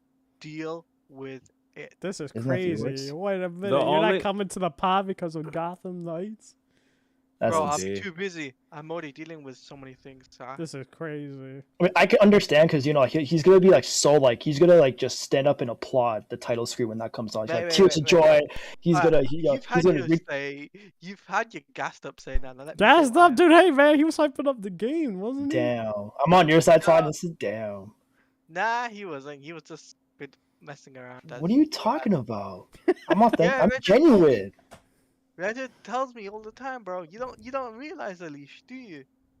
No, but bro, like I'm on your side, bro. I just talked to Reddit just so he feels good. I'm on your side for real. Oh, damn. I've been betrayed. You are, You hate Damn. to see if it. you were on Damn. my Now I'm side, all alone now. Damn. if you were really on my side, you would legitly talk about the game. I am legit. This is my legit voice. Oh my. This is you. It's crazy right now. Nonsense. This It's is you crazy talking right Straight now. cap. Dude, the Elmo profile should tell you everything, bro. Elmo Bro, tells Yeah. the truth. I'm looking into your soul, Yeah, bro. When I tell you the anticipation from Gotham Knights is real, I look into your soul with those Elmo eyes. Nah, I'll tell you that right now. I'm not gonna be Oh, on the D. podcast. Why? Okay, Taladio, we gotta explain why Oh, though. Like, D. why that Okay. specific time, like when Gotham Knights release? Why can't you show up? Well, I'm gonna be obviously I'll be playing it, innit? Yeah. Is that the reason, or is it because there's gonna be a lot of No. slander for the game? I'll be editing a lot of editing because Uh-huh. I'm doing a full walkthrough of the game. And let me to Okay. give you my say, right? Yes, there is some criticism to give, right? Which is the dialogue, right? Which I understand the dialogue isn't that great, but Uh-huh. you can't compare it to Arkham. How can you compare Gotham Knights to Arkham when the game should be compared to, let's say, Assassin's Creed or And Assassin's maybe- Creed is bad. Splinter Cell, right? Okay, Maybe- no. We are not comparing Splinter Cell to Gotham Knight. What are we doing here? Like, you gotta No. compare it. You can't compare it to Arkham, right? Arkham's a completely different genre. It's a completely different game, and you can't just compare them because you gotta remember like this, right? Gotham Knights, hands down, Gotham Knights was supposed to release out last gen, but because the scale of the game, Oh no, we're Mm. not doing the scale. Mm. No shot. Mm. No shot we're doing Mm. because of the scale of the game. This Scale, game bro, can the run scope. on last gen hardware. There is no shot. Like I know why- Bless can say that, Alicia can say. I want our guess. That shit Chris, looks do you like think it- that this game can Yeah, run man. on last gen hardware, Chris. I need you as a unbiased person on this pod. Which game? Which game? Gotham Knights. Gotham Knights. Can this? You think this game can run on last gen hardware? From what I'm looking at it, it doesn't look it doesn't really look anything too crazy to where I don't see why it couldn't run on PS4. Exactly. It was gonna it, be on PS4, PS5, but the thing is, You're saying it WB became large scale? Oh, it's the same game. No. like even though- it doesn't look anywhere near better than Horizon Forbidden West on the PS4. You Nope. know, so Mm. But Not the at thing all. is, you gotta remember, this isn't a dev's fault. This is the higher ups' fault. Dude, okay, we're not doing the higher up. They decided No. the devs themselves decided we can't release the game because it's either buggy or the frame rate, we don't have it well optimized on previous gen, so we're gonna brute force it with the next gen hardware. All I'm gonna say is right. I'm gonna play my game. I'm gonna enjoy it. You're entitled to your opinion, which is reasonable enough. You can say What did Anubis say to you, Bless? Oh, sorry, Red Hood. What did he say to you? You make yourself hate games or something like that? Yes, they Yeah, say yeah, that. They say yeah, that. Yeah. They're like, Yeah, you criticize, you can't criticize any game, basically, is what Anubis was What the telling me. fuck? No, Anubis is something really funny to. And then I was just like, man, bro. you're so negative. It's like, why are you always negative? It's like, bro, there are points where I'm being negative because they're making me feel negative. Like Red Hood was like I Red mean- Hood was like wait. No, Red Hood was like, oh, Arkham Origins just retcon this one specific moment, and it was like, how the fuck do you know that? It's like, bro, I played the fucking game. It's like, how do you know that? It's like, bro, because I played the damn game. I didn't even know one that. thing I'll say, right? Arkham Knight was I had a little bit of a bug on Arkham Knight on the PlayStation 4. I remember having this issue when I was using the skin, and it instantly transformed me into the battle mode, and I could not change it back. I had to restart the whole game, and I directly messaged, like, I tweeted this out. I was like, bro, what the hell do you call this? And I showed a screenshot of it, and it was like crazy. And they're like, how the hell did you do that? I was just like, I just pressed L2 and R2, and it somehow did that.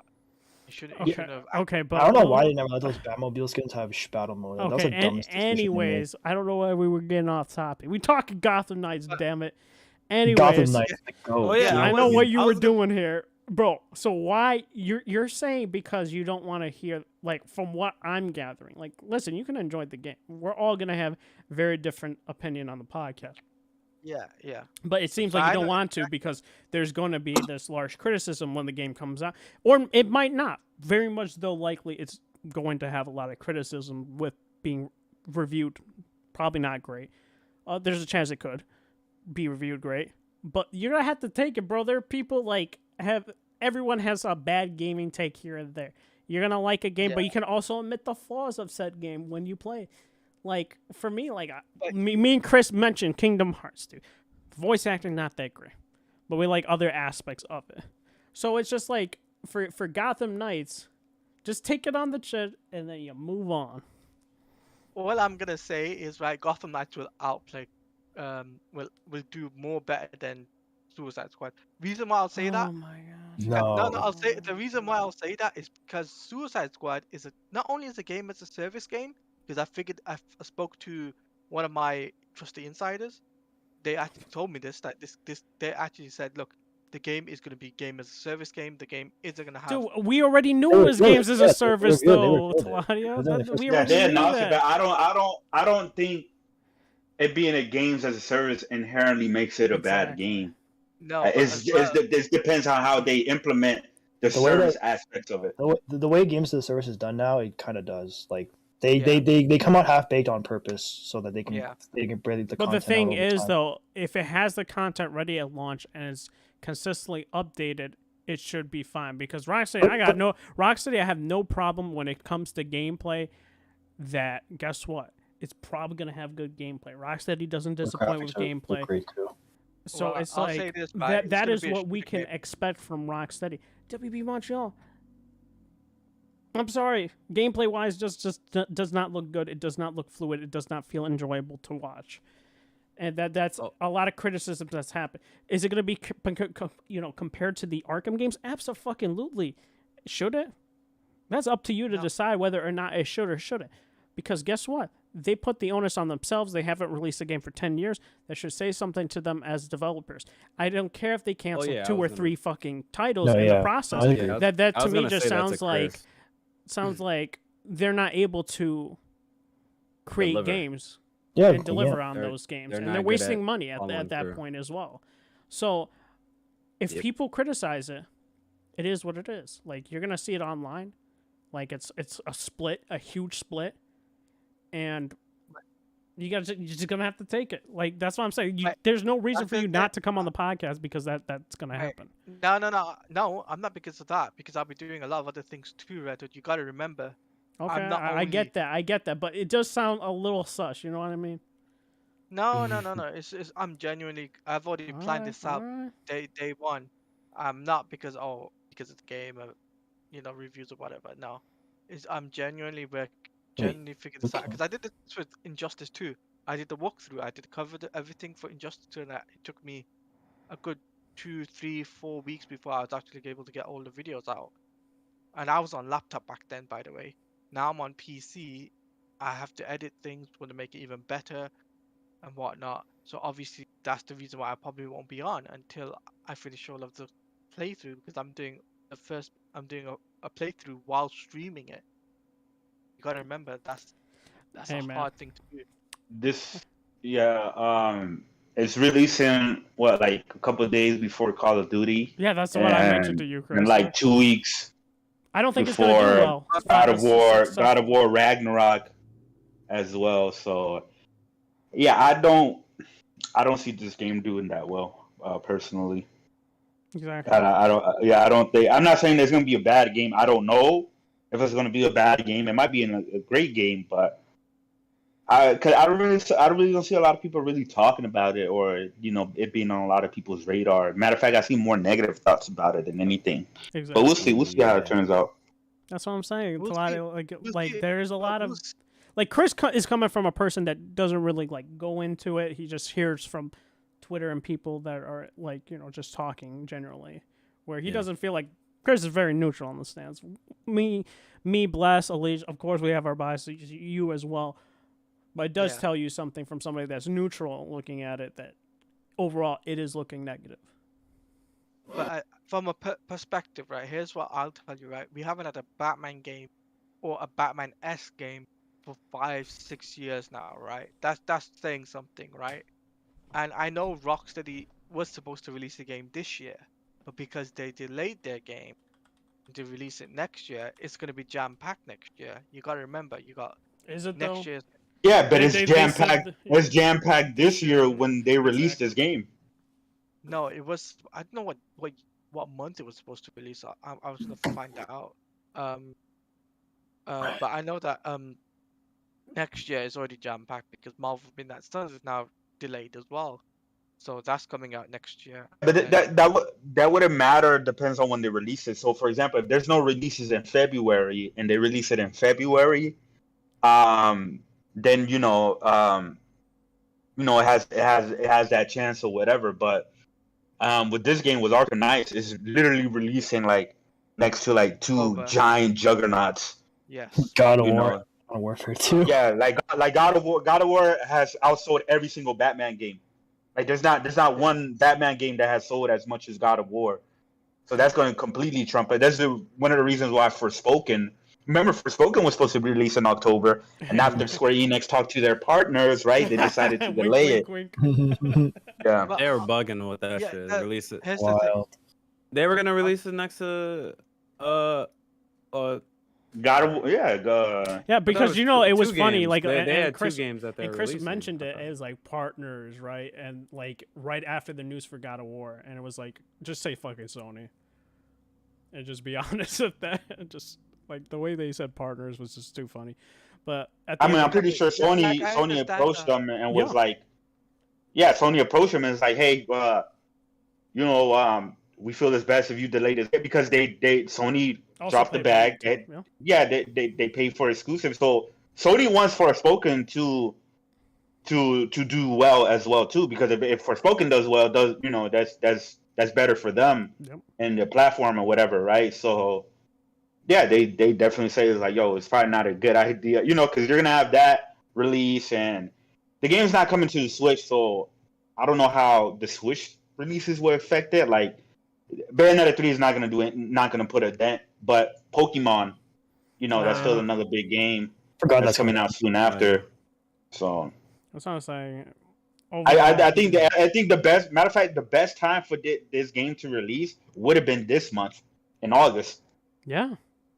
The only one that's coming out, which we can segue because we already talked about this topic, is I feel so bad for this game because I'm going to be buying this game. I'm probably going to stream it on Twitch. Soul Hackers 2. Soul Hackers 2. That actually looks like a really good game from Atlas, but marketing is non-existent.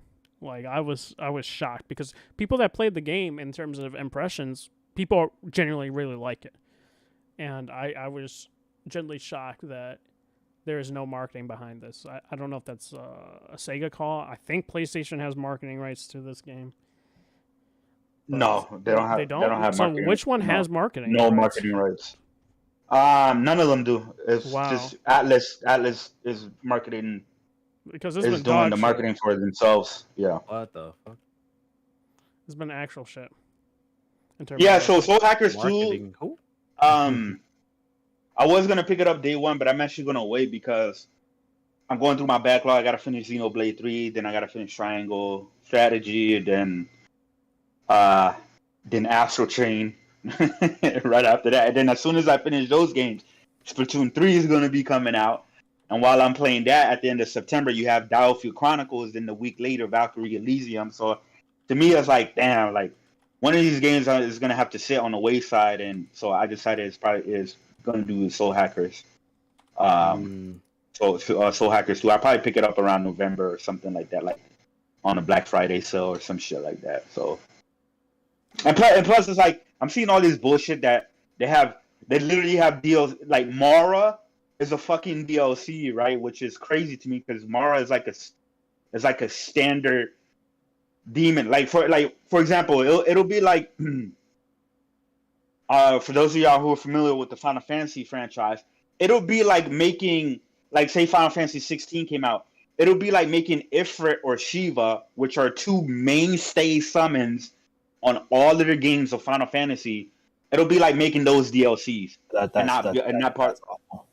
Yeah, like Mara is like a staple demon in like the Megaten franchise, right? Which Soul Hackers is part of the Megaten franchise, right? The Megami Tensei franchise, which is Shin Megami Tensei, Persona, and then Soul Hackers was another series spun off of it or whatever. But yeah, for those of y'all who don't know, Mara is the green dick demon, the green penis demon from the Persona games or whatever. So, which is like the most popular one, but they're making that as a DLC. Like, Atlas are terrible with their DLCs, man. They did it with Shin Megami Tensei. Like, they had a bunch of day one DLCs. Persona 5 had a shit ton of day one DLCs. And then they repackage the game, add like an expansion to it, then sell it for $60. And then they're gonna re-release the game again for the PS5 and the Series X or whatever, right? But the PS5 version, that's gonna be another $60 with no upgrade pass or whatever. So Atlas do a lot of the games are amazing, right? They have amazing fucking games, but they do a lot of business bullshit with their games. Even Shin Megami Tensei 3 was fucking they were selling the Dante DLCs and everything like that separately for that game. And I don't know. Yeah, I was gonna say I didn't know if that was DLC because I was like, wasn't that in the original included, right? The original game was it included? Dante? No, it was included. It was included in the updated version that you can get Dante. But the only thing, because there was like two DLCs. There was the Raidu and there was the Dante one. The Raidu automatically comes with the remaster. That's insane. That is crazy. I'm pretty sure the reason why the Maniacs DLC it's like $10, right, for you to get Dante. Wow. In your party. I think it's probably because scammers. No, Capcom. Capcom probably asked good money for it, and so they probably wanted to sell it separately so they can earn some of that money back. But I'm pretty sure a lot of people didn't even buy that DLC, so I don't know. what sucks is like that Dante model was DMC2 Dante, not even like a good DMC model, like the fucking worst game in the franchise. Like come on. At least like give us DMC3 Dante or something better. Or one, the first one. OD. Sorry, Red Hood. I like Raito better because Raito felt more like a natural fit to that world than Dante. Mm-hmm. I feel that. So for the next segue to topic, Square Enix, right? Oh man. So Square Enix had some interesting information come from Eidos Montreal VP talking about, that essentially when they got bought by Square, former, vice president or president, it was just like, oh, supposedly Square never cared about the Western division that they got, right? So I think that's crazy from that. I don't know if that's true or whatnot. Maybe it is. Maybe there's partly truth to it. But then he also heard rumblings that maybe we don't know. Maybe you saw from the internet or whatnot that Sony's interested in acquiring Square. Therefore, that's why, like, the Western division was sold at such a very small amount in terms of $300 million. So, what do you think, Chris, about that? Do you think Square just really didn't care about their Western division at all? No, I wouldn't say they didn't care. I just think the Western division didn't do what Square wanted them to do. Because essentially what Square Enix, they wanted to be a Sony 2.0. And what I mean by that is like, Sony, they're a Japanese company, right? But they found their biggest success with the Western audience, right? They found the biggest sales of their games came from, the Western developers that they have and stuff like that, which is like 99% of Sony's developers. So Square Enix, they thought like, they see the numbers that Uncharted is doing, right? So they thought that Tomb Raider was going to do similar to that, right? Like, even though Tomb Raider sold very well, right? But when they're saying that like 8 million copies sold in like a year is a failure, you know what I mean? That clearly tells me there's like, they were expecting these games to hit like 20 million, right? And like Tomb Raider had like a marketing budget of like 100 million, and they showing that at Super Bowls and stuff like that. So they were mismanaging their studios, mismanaging those IPs. I'm pretty sure Square Enix was the one that made the decision to make Avengers live service because they felt like they can just capitalize off of the Avengers games. And they put Crystal Dynamics to do that, even though Crystal Dynamics never made a live service game before, never made a multiplayer game before. So obviously they weren't the best fit to do that. So I think them selling it off is actually, and them refocusing back on their Japanese side of things, I think is the best move that they can do on all parties, right? I don't even think the Idols and the Crystal Dynamics people should be upset because now they're broken free from Square Enix shackles. Now, hopefully, Embracer groups can treat them better and bring up these dormant IPs that Square Enix wasn't bringing back. So hopefully, we can get a new Deus Ex. Hopefully, we can get a better Tomb Raider game and things like that. So I think this is overall was a good move on both parties' part. And yeah, I mean, it looks like they're downgrading to possibly look out for a buyout. And I know there's a lot of rumors about Sony possibly buying them out as well too. And to me, if Sony does buy Square Enix, that will fix a lot of my current criticism of PlayStation, which is their lack of Japanese first-party developers and the lack of Japanese RPGs or just Japanese-centric style games. You know what I mean? Like, I know they have Team Asobi, but Team Asobi is going to be making more of like the Nintendo platform appeal, right? More so than like JRPGs or anything like that. And Polyphony Digital, all they do is Gran Turismo. So it'll definitely fix that. But at the same time, what I'm worried about, especially with this new PlayStation regime, is will Square Enix still be allowed to do the smaller games where will Live Alive and Triangle Strategy and Octopath Traveler and Anunnaki and Bravely Default, right? Would those games still be greenlit and still get the okay if they were on the PlayStation?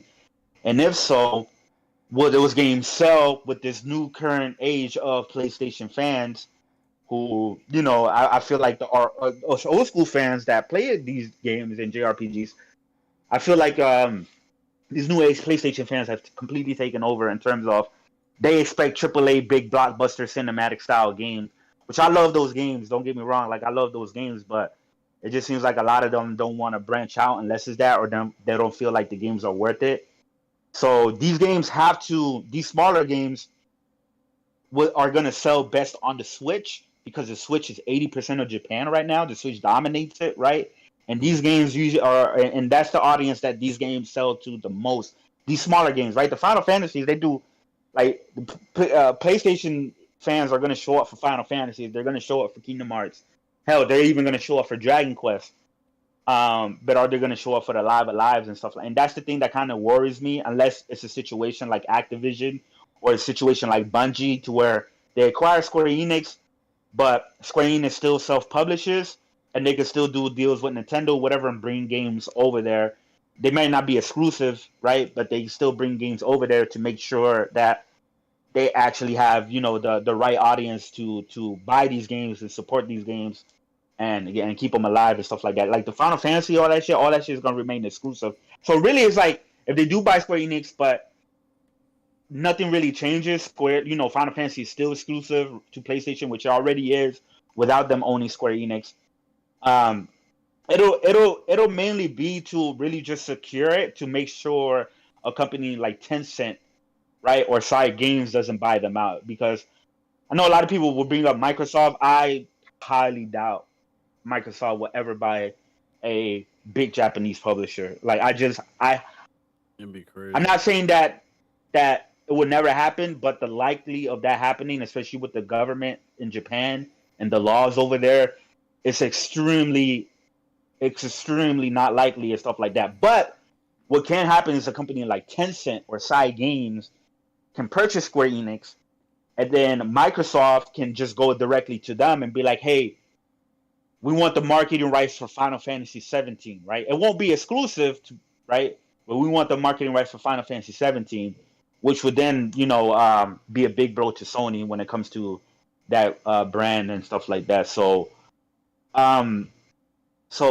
don't know what the hell is gonna happen. But I think this is good news for Square Enix fans overall, because them, mishandling their Western developers and then now getting rid of them so they can refocus their resources, the time and stuff like that back into the Japanese games, which is the main reason people are fans of Square Enix, right?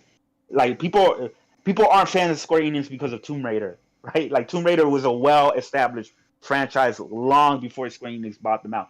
People aren't fans of Square Enix because of Just Cause, especially not for Avengers, right? Facts. Or anything like that, or Deus Ex or whatever. People are fan of the brand of Square Enix for the Final Fantasies, for the Dragon Quest, for the Chrono Triggers, for the trial, the Japanese side of gaming or whatever. So hopefully they can refocus back, which they say that they are, and then now, like we see, they're pumping a lot of titles. Like, there's a shit ton of titles this year. They're coming out with, bangers next year. Hopefully Forspoken is a good game, right? But if not, they still got Final Fantasy 16 to fall back on, which I know that game is going to be amazing.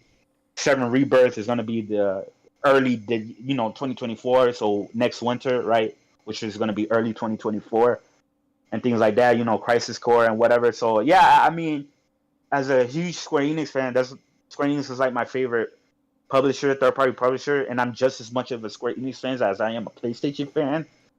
I hope they get their head out their asses and and push forward and really give the gamers what they want and come out with more quality and stuff like that, and also know how to manage the budget and the marketing, because I hate seeing these games come out and sell well, but then Square Enix still says it's a disappointment. They did that with the Neo Worlds Ends With You and stuff like that. So, we'll see. They definitely need to refocus, because right now their main money maker is Final Fantasy 14. That's like their thing that's keeping them afloat for the most part. But yeah, we'll see what happens with that. But I'm honestly, cautiously excited and cautiously optimistic about the future of Square Enix. So we'll see what happens. Square are never satisfied with. What? They're never. What did you say? You hear me? Yeah, what'd you what say? did you Yeah, we heard you. No, I said Square's like basically never satisfied with their sales Oh, unless it's. I like, don't think. I think they're always satisfied when it comes to mostly their JRPG stuff. But there was. You could argue whether or not they were truly biased when it comes to their Western division, giving unrealistic expectations and whatnot. Yeah, but hey. honestly, Righteous is right, 100%. This is like an amazing decision. You know, Deus Ex, Avengers, Tomb Raider. You know, these games. Yeah, no one really cares. Like Just Cause, like y'all gonna really pour a glass half for Just Cause. Like, come on, man. Like, be real. Like, so, it's yeah. I've been preaching this for years. Ever since y'all tried to get me to play Deus Ex, I've been like, yo, they should just like sell it off. Like, they'd be doing a lot better. They'd be a lot more efficient if they don't have this division holding them back. The Western division doesn't really do that well.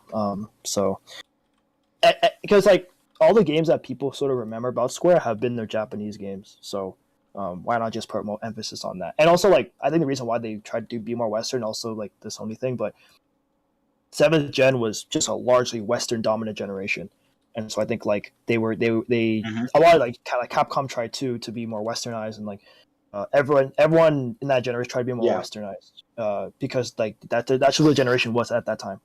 So like now it's not like that since because last generation was an amazing resurgence for Japanese games. So yeah, they got a second renaissance and a resurgence. Yeah, it was amazing. For Japanese gaming in general. Yeah, and now look at Capcom; they're doing better than ever. Monster Hunter is crazy. Resident Evil is crazy. Square Enix is starting to do better in the past like 2 or 3 years. They're starting to do better. So because Capcom was in the gutter. Like I remember people were saying like they were gonna be sold off like in the beginning of the PS4 generation, and like to see them the way they came back, it's just an amazing story. So.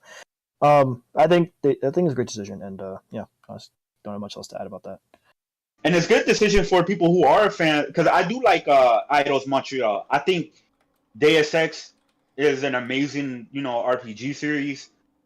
Even though I think Mankind Divided was a little weaker than Human Revolution. I enjoyed Human Revolutions more. But it seems like Square wasn't satisfied with that series, so we weren't gonna get a new one. Now that they're under Embracer Group, right? Mm-hmm. Now we can get another Deus Ex, right? Or now Crystal Dynamics can possibly have a little bit more. Didn't Jason Schreier say that they're working on a new IP already, so Deus Ex won't be for like a long time? I think he said that. Yeah, they're probably working on a new IP, but they said themselves that they want to. They literally said that the other day, right? Bless Red. They said that they wanted to do what Cyberpunk did. Yeah, I saw that article. Yeah, that'd be interesting. I mean, Deus Ex is just a more linear Cyberpunk. It's Cyberpunk on a smaller scale. Yeah. That's basically what it was. So it's interesting that they said that. It's because like. I guess you want to make Deus Ex open world now, like fully open world, because it's like you are what Cyberpunk wants to be, just open world. But, true. But yeah, I feel that. All right, let's go into the whole segue in terms of big news that Chris had on his space, which I may disagree with Bless. I'm kind of on the same boat with Chris when it comes to The Last of Us Part 1 remake. Essentially, when it boils down to my personal opinion, do I think it's worth $70? No. Do I think it should be priced at $40? Absolutely. Do I think it's a remake? Yes. Do I think remake standards have changed now in terms of last generation when it came to RE2? Yes, because when it came to remakes, it would be like the Spiral trilogy, like the Crash Bandicoot trilogy, as well as Shadow Colossus remake. Red Hood, even before. No. That's when the standards changed back to 1-to-1 remakes. But remakes prior to that, like for example, like the PS2, right, or in the GameCube era, right? You had the Resident Evil 1 remake Okay, yeah. on the GameCube, which did change things up, right? And they did enhance gameplay. It wasn't a straight 1-to-1. And then you had the Metal Gear Solid Twin Snakes, right? Which a lot of people didn't like Yeah, that one. a lot of That was a I didn't remake. personally either. Yeah, that was a remake of the first game, but it was Yeah, I heard completely people didn't like it because it yeah, it was breaks it the was it game. was completely changed. So we had remakes prior to where there were more of like kind of like reimaginings in a way, right? But then it's like when we got into like and then remakes before used to just be called remasters. They used to be just called remasters before they started calling them like remakes and whatnot. But no, I'm not really complaining about the Last of Us remakes in terms of like its price or whatever. Because personally, I'm not gonna pick it up, so I don't really care. I'm not picking it up at launch, but I still think because the PS4 version, the remastered version, it runs well. It still holds up pretty well. A lot of people will argue against that, but I still think it holds up pretty well, and it's still fresh in my head that I don't really think that a remake of the first game was necessarily needed, and I honestly think they could have used that resources somewhere else. To me, I think God of War 1 remake is way more needed. Way more needed because Anything most people from never that played era. God of War 1. Mhm. A lot of God of War 2018 had a lot of new players because the highest selling God of War prior to that was like 7 million, right? Which I think was like Yeah. God of War 3. Yeah. God of War Yeah, that 2018 was the sold highest 20 for me. million. So that's like over 60% of like newcomers to the series who don't know the origins of Kratos. So I think God of War 1 remake is way more needed than The Last of Us, which The Last of Us sold 20 million across 2 platforms. So a lot more people are familiar with that story than there are with God of War 1. So I just don't think that this remake, especially because it's a 1-to-1. Now, if they would have switched it up, if they would have changed the level design and added the Last of Us 2 mechanics and added expanded story scenes and new dialogues, right? And possibly, characters that we didn't see prior, and whatnot, then yeah, I can be like, okay, I understand what they did it. But to me personally, I don't feel like this remake is necessarily neither, but it doesn't bother me that it exists because, like I said, I'll just pick it up on sale much later on down the line. So it's like really no sweat off my back. Yeah, true. You make good points. Man. Good points. Bless, I already Yeah, know your opinion because you say remaster Did for we talk remaster. No, we never talked we- about that. No, Oh fuck. because this I was was about like to a say- while ago. Oh damn. Well. Mm. Damn. Where do I even start? Yeah. I don't know. I'm not buying it obviously because no multiplayer, and that's trash. Because Last of Us One, Yeah. and I I agree was with that. saying, I was telling somebody in a Spaces that Last of Us Remastered is a better value than Last of Us remake because it's like you're getting less content. You're missing a whole fucking mode as less content, and That's true. Remastered is literally free if you have like PS5. So it's like Yeah, no, that's true it's because way better value. And then somebody tried to argue that it's not better value. Like, oh, graphics is worth $70. I'm like, fuck you talking. no, about? You stupid? it was Like, that how is definitely just had a graphics? pony. That definitely had What? to be a pony, but Yeah, not he because they definitely was. released PS3 launched with the multiplayer, then the PS4 version launched with the multiplayer, right? And then you're gonna tell me the Yeah. PS5 is not launching with the multiplayer, and it's gonna be more. And you know what's crazy? When we were talking about like remix or whatever, y'all know 2016 Ratchet and Clank. That's a remake, right, of the first game, and that was Really shitty $40. And that And it was shitty one. and they switched it up. They switched up the gameplay. The The gameplay story, played the voice actors, like everything. They switched Yeah, everything. everything, in the and game. that Even was planets were $40. cut. and it was 40 Even bucks. planets were cut. It was I could tell because planets Yeah. were cut from that game.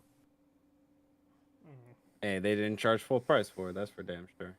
I mean, they can't after what that game was. Fucking shit. All right, I know. Moving on, motherfucker. But But I yeah, don't get my they opinion. Sorry, you go. My bad. man, 2016. All right, we're not gonna get into that conversation. All right. Yeah. So like, yeah, no multiplayer, no buy. Like, same thing for this never releasing Uncharted Legacy of Thieves collection. That comes to PC. I'm not buying that shit because Mm. it's like This is Naughty Dog doing this shit twice now. And well, Blue Point did Uncharted Collection, but like that also didn't have the multiplayers for 2 or 3. It's like they're just cutting the multiplayer out of every single one of their fucking games. It's like, what the fuck are you doing? So yeah, I'm definitely not buying this shit. And from the leaks that it showed, the leaks were making it seem like it was literally just like a full-on just graphic upgrade, and everything else is exactly the same. And I mean, what they showed in that 10-minute showcase, I mean, yes, there are improvements like, oh, destructibility of glass and like shit like that. But in terms of like the animation improvements, I don't see them. Like, oh, like the motion cap, like, It's oh, not, we it's not enough. like It's not enough to say I it's, don't it's see it, completely different. Like I see some people still trying to argue with me and be like, "No, the last of when I say yo, it's the same game," they say no, it's not the same game. So what are the fucking differences to make it not the same game? You know what I mean? It's like whatever y'all call out is not significant enough. It's literally the same exact game, I just agree with that. prettier. It's Yeah. just gonna be it's just a prettier game and stuff like that, which is fine. It's cool. I don't mind 1-to-1 remakes or anything like that, but it's like when people try to say no, it's completely different and things like that, and we already had like different standards of remakes since then, and this is Naughty Dog. They're supposed to be like one of the best top tier studios in the business, so we were just expecting a little bit more ambitions for a remake of the first game. Yeah, like I feel like I don't know, it's an absolute wasted opportunity.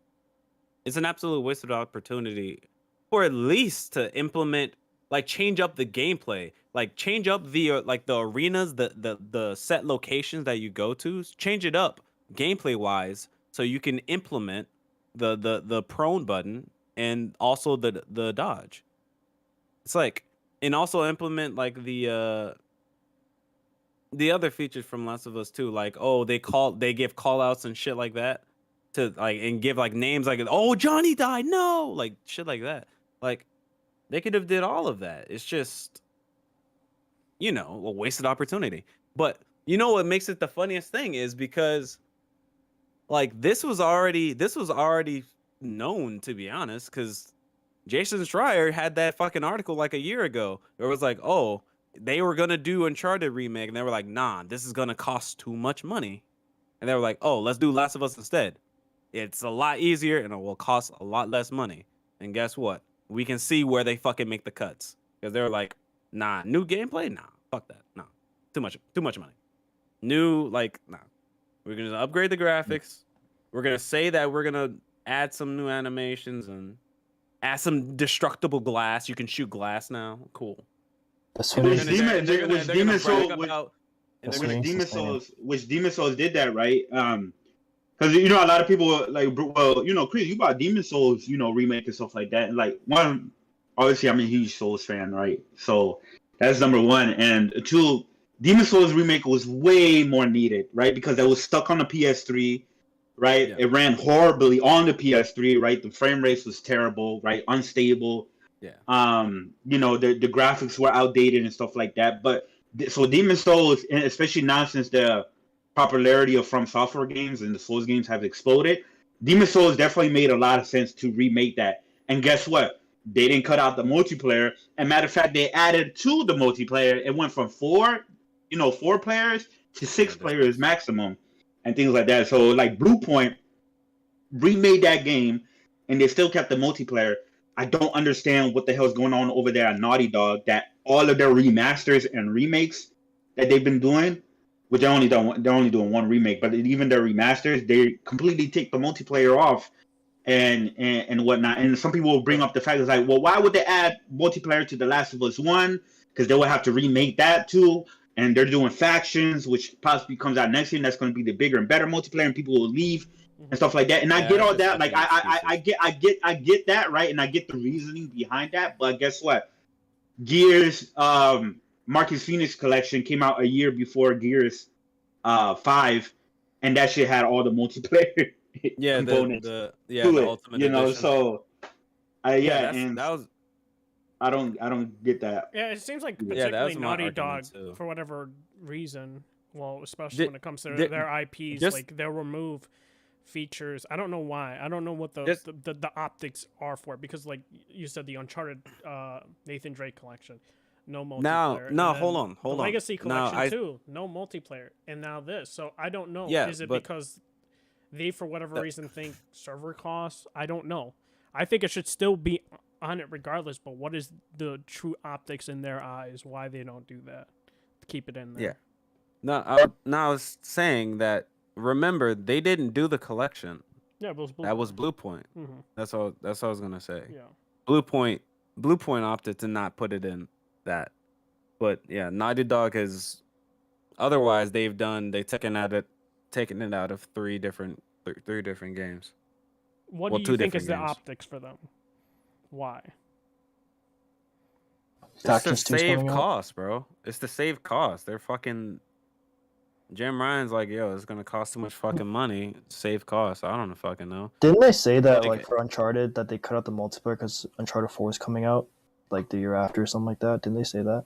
I have no idea. What They collection? might I have. said For the collection? Yeah. Yeah. The Drake collection or something. No, they're like reasoning behind it was like some dumb shit like, oh, because the game's not perfect. Obviously, it had a lot of. The more they updated it, the more they kind of broke it. But it's like it's still fantastic, so much fun multiplayer.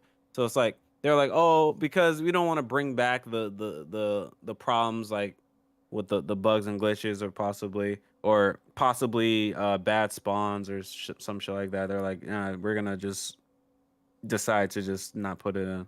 That was their reasoning. It doesn't make no fucking sense why Uncharted Lost Legacy collection doesn't have that shit. It's like, So, bro, yeah. it's gonna come to PC. You could just have no crossplay. so the Or community. opt in crossplay or opt out. Like it doesn't Yeah. like you can just opt. Like the fuck, like people, what don't like the PlayStation fanboys gonna cry? I don't want to play with PC cheaters. Then just press the opt out fucking button. Like you're playing COD. COD has fucking multiplayer. Y'all play that shit. You press opt out. You don't play fucking crossplay. Simple. Like Battlefield as well. Like all these games have opt out crossplay. Like it's not rocket science. Like come on now. So the community So it's just manager stupid. said that there's no. He said we don't want to split our awesome communities that we have right now either. Everyone who buys collection will get the Uncharted 4 multiplayer beta access, and it'll be a fun way to get ready for Uncharted 4. Essentially saying that like they don't want to split the communities for Uncharted 4. And I guess that's the same reason why they don't want to do it for this, because Factions 2 will probably be out in a year or so, and they don't want to split communities. But I mean, I'm not saying that's right. I'm not justifying it. I'm just saying that's what they're saying. Yeah, no, I get the reasoning, right? And whether people feel Like- it's justified or not. But the point is that technically it's still releasing with less content, right? And they're charging more for it. You know what I mean? So I think that's where like, people. I think if this was like maybe like a $50 remake Oh or no, something nobody like would that. care. Nobody would care. Yeah, I don't think Yeah, there would be a lot of issues with that. I think even It wouldn't be as much outrage, that's for sure. even COD 4 Remastered had multiplayer, but that was because like COD was so low that they needed something to bring it back. And Modern Warfare 2 Modern Warfare 2 Remastered didn't have multiplayer, but that was like a budget remaster. Yeah, and that's why I definitely didn't buy that shit. Because Yeah. it's like I don't know how you that bring game Modern like Warfare what back. like I why don't did know they that's one of the most important or that is the most iconic multiplayers, right? For COD. They don't even have it in that shit. I don't know why. I don't know what they were thinking. I don't know. Yeah. Sorry. No, I'm just saying like I think if they had like a Modern Warfare 2 to Black Ops 2, like any one of those multiplayers between that time, like they would have been good for years, Yeah. regardless of issues. I bought and played the Modern Warfare thing on PS4. So it's like Mhm. but then I would have bought the remaster, but I was like, brother, what the fuck? Nah, don't. I was If on I was you, on the bang. if I was you, don't get the remasters. Not even worth getting. Modern I mean, Warfare I played it. I didn't. No. I played it, but I didn't buy it. But Yeah. yeah, True. because like just no multiplayer. It's like why? But yeah, like I just think when it comes down to Activision, they're very confused when it comes down to what they want to put out. And I think, so this is my gut feeling, is that maybe when Modern Warfare 2 2022 game is released, maybe down the road they'll launch the multiplayer aspect for the remaster. Remaster? Nah, Yeah. I don't think they'd do that. What do you That'd be mean? random. I mean that'd be pretty cool if you think about it. I mean, they did it for Modern Warfare campaign. What do they do? That's no. He's saying if they, the new Oh, COD that's coming out. If Warzone. I don't No. think they'd add. I don't think they just release the multiplayer for the old game now. No. That'd be kind of weird. That wouldn't make As a sense. bundle later on. No, I Warzone. don't think so. Warzone's coming out. Warzone 2 is coming out like near the same time, I think. Like not too far after the game comes out. All right, so I mean, I was debating to get Modern Warfare 2, but at the same time, it's 100 gig. Don't do it. yeah, don't. Yeah. That game's gonna die in like 2 months. Yeah, I'm not gonna get that. I might as well just get in FIFA then. Or something Yeah. to do. All right, so But I think you got anything left to say, Bless? I was just when I was listening to shit, I was gonna say 30 audio, yada yada. Yeah. I But mean, music. the audio is that whatever. audio, but the actual sound bites are Oh, it's still exactly the the same, same. like- The audio is exactly the same. It's just they're adding the like the their virtual surround Yeah, sound. yeah. Basically, That's what I'm saying. basically Like they're it. using It's the gonna sound speaker the same. from the controller or something like that. But like I said, like overall, like Yeah. personally, it's like I think it should just be priced at $40. That's what I Yeah. think. I think like people that are excited for it. Hey man, if you individually, if you find value in it, go buy it. Because I know people that are interested in this that aren't talking crap in terms of like, oh, it's revolutionary or they're adding way more new features. It's a brand new experience. I saw other people not in that camp. I saw people just wanting to be like, oh, I'm just gonna buy it because I like the better new graphics and that's it. It's like whatever. If you find value in that at $70, hey man, OD.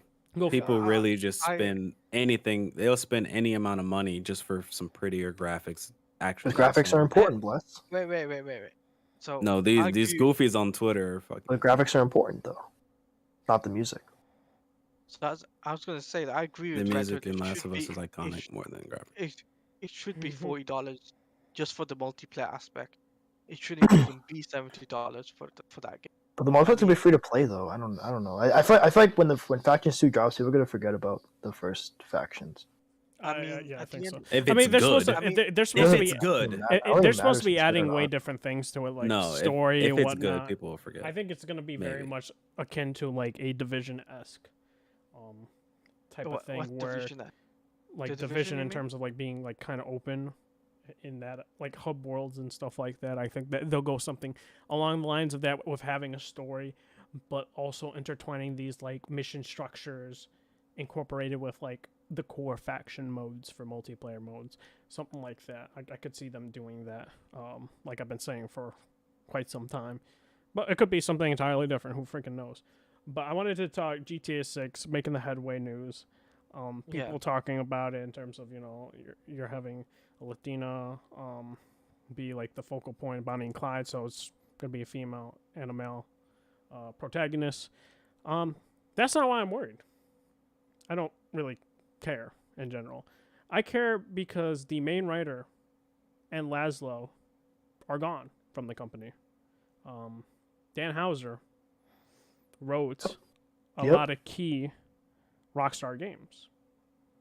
And now he's off making his own development studio.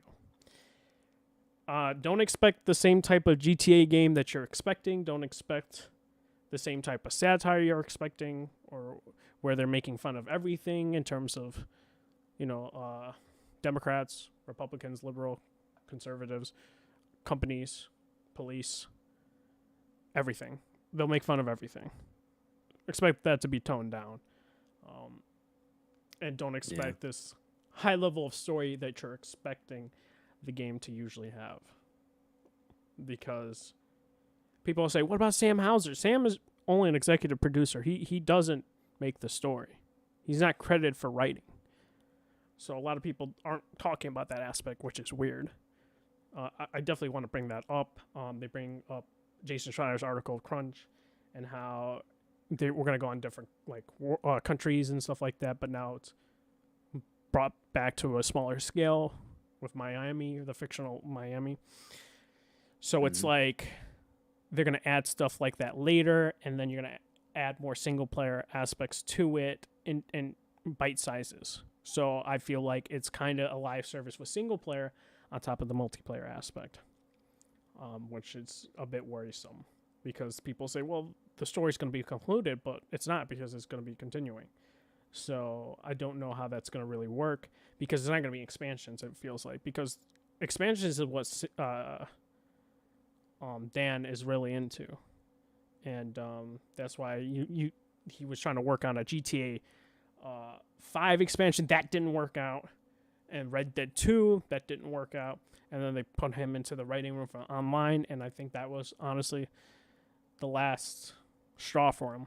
And that's why he kind of left the company. And mandates and whatnot, and them having him to be forced into doing things he doesn't want to in terms of writing. So that's what I'm worried about GTA 6.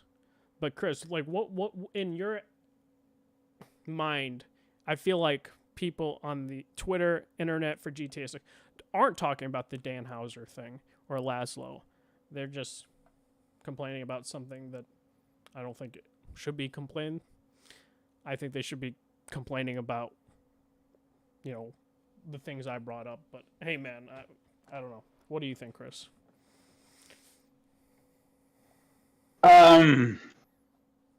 Yeah, to me, I'm still on more on a wait and see because, yeah, there are some things that I was like, I wonder what the hell is gonna happen.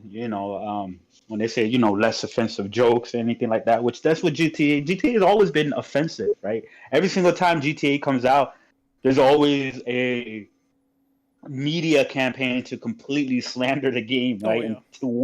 And to warn parents to not to buy this game for their kids, and this is one of the issues of why there's shooters and stuff like that, which that's not true, right? So GTA has always been extremely controversial, and there's always been a campaign, especially with politicians in the media, to kind of slander GTA and stuff like that, and it's never really worked, right? If anything, it's actually helped promote the game to sell even more and anything like that. So I don't understand if they're scared to offend, but then again, that was a different time era.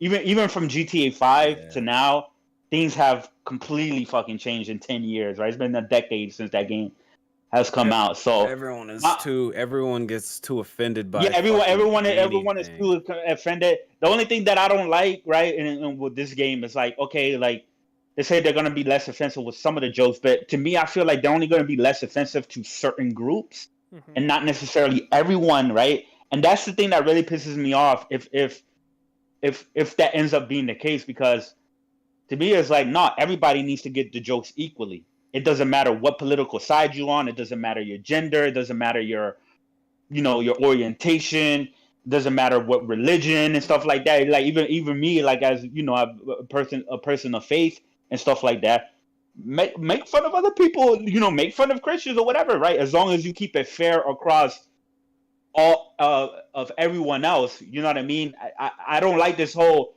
well, it's okay to offend this group, it's okay to offend this race of people and stereotype them, or it's okay to offend this religious group, right, and stereotype them.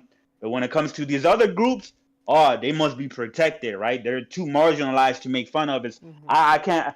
That's the thing I can't stand. It's stop picking and choosing. It should be fair across all boards. If not, just don't do it at all. But I've been still on the wait and see to see how they handle it, because it might not be as bad as what people think it's going to be hearing these things, right? It's still probably going to be crazy. You can probably still pick up hookers and then shoot them in the back of the head whenever you're done with them. You probably still go shoot up strip clubs. I know that sounds crazy and shit like that. So it's still probably going to be a crazy GTA game. But we'll see. And now that they got one of their best writers that has left, I wonder if they're able to replace him. that's one of the reasons why he left? Do you think the studio is like, oh, we got to change this and that? Hey, Dan, we're going to have you write more toned down. And do Maybe you think because he it- might they- have been like, a lot all of- right, man, peace. I'm not doing that. I don't know. I don't know what the reason. It could be just thing was like I've been in the company for so long. I just want to do something new and different. It could be something as that, or it could be that maybe he, there was some type of dispute after Red Dead 2, because I know they got a lot of backlash for Red Dead 2 when it comes to like the crunch and everything like that. Yeah. And so I know they changed. That's why GTA 6 is gonna take forever to come out, because apparently they stopped the whole crunching things or whatever. Which, whether that's good or bad, I don't know. Most people see that as a bad thing, but I know developers that says that like, no, crunch can be a good thing and can be necessary. So I don't know. I don't know when it comes to that. I'm not a developer myself. All I know is most people that complain about it are usually like younger people and millennials and stuff like that. So I don't know, but the whole female character, I like that. It's like I think it's overdue for a Rockstar game to have a main female playable character and whatnot. So if they do something like a Bonnie and Clyde, it's like a male character and a female character or whatever, you can switch back and forth between them. That's definitely good. That's definitely dope. I don't mind that at all. I don't know why people get upset about that, and anything like that. Because she might be the most craziest fucking female. She might be crazier than goddamn Trevor from GTA 5. You don't know. She might be like a fucking crazy drug queen from Colombia. You know what I mean, or something like that, right? So the only thing is like some people are worried. I know some people are worried about how she's gonna look, because if they do like this whole modern day take on like, pushing some, the female with like the half shaved head and more muscular and stuff like that. You know what I mean? Like people, a millennial, Gen X. yeah. So people are gonna be like, of course people are gonna complain about that. So I don't know. I'm just curious to see what the hell. I'm gonna pick up the game and stuff like that day one, because it is GTA and whatnot. The only thing that I'm kind of worried about is when they said that this possibly could be, even though it's going to be a heavily single player story focused, that they're also possibly going to add some type of service element to that, where they're adding cities and towns and things like that. And we know with GTA 5 with the online, we know they're going to double down on that even more so with GTA 6. Absolutely. So we'll see what happened with that, because to me, because of GTA Online is not, it's fun, right? I've had my fair share of fun with GTA Online, but I hate the fact that it took over so much to where they completely stopped putting out single player DLCs, even for Red Dead 2. They completely stopped, and they even stopped support for Red Dead 2 and that game sold 42 million. That game sold 42 million copies. Jesus. And they completely stopped support for that fucking game because of GTA Online. So I think 170, bro. Yeah, exactly. And that's the shit.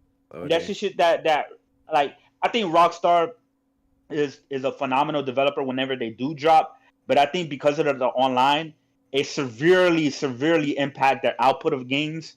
Which back into the PS2, if y'all remember, shit, we were getting fucking Vice City, San Andreas, Liberty City Stories, Midnight Club, The Warriors, Manhunt, Max. You know what I mean? Yeah, but I agree with that too, because even PS3 they were technically still outputting a lot. Like Red Dead 1, GTA 4, GTA 5, Max Payne 3, like all these games. Yeah. Then when GTA 5 hit is when boom, it was like Red Dead 2 even took with the forever PS3, to come out.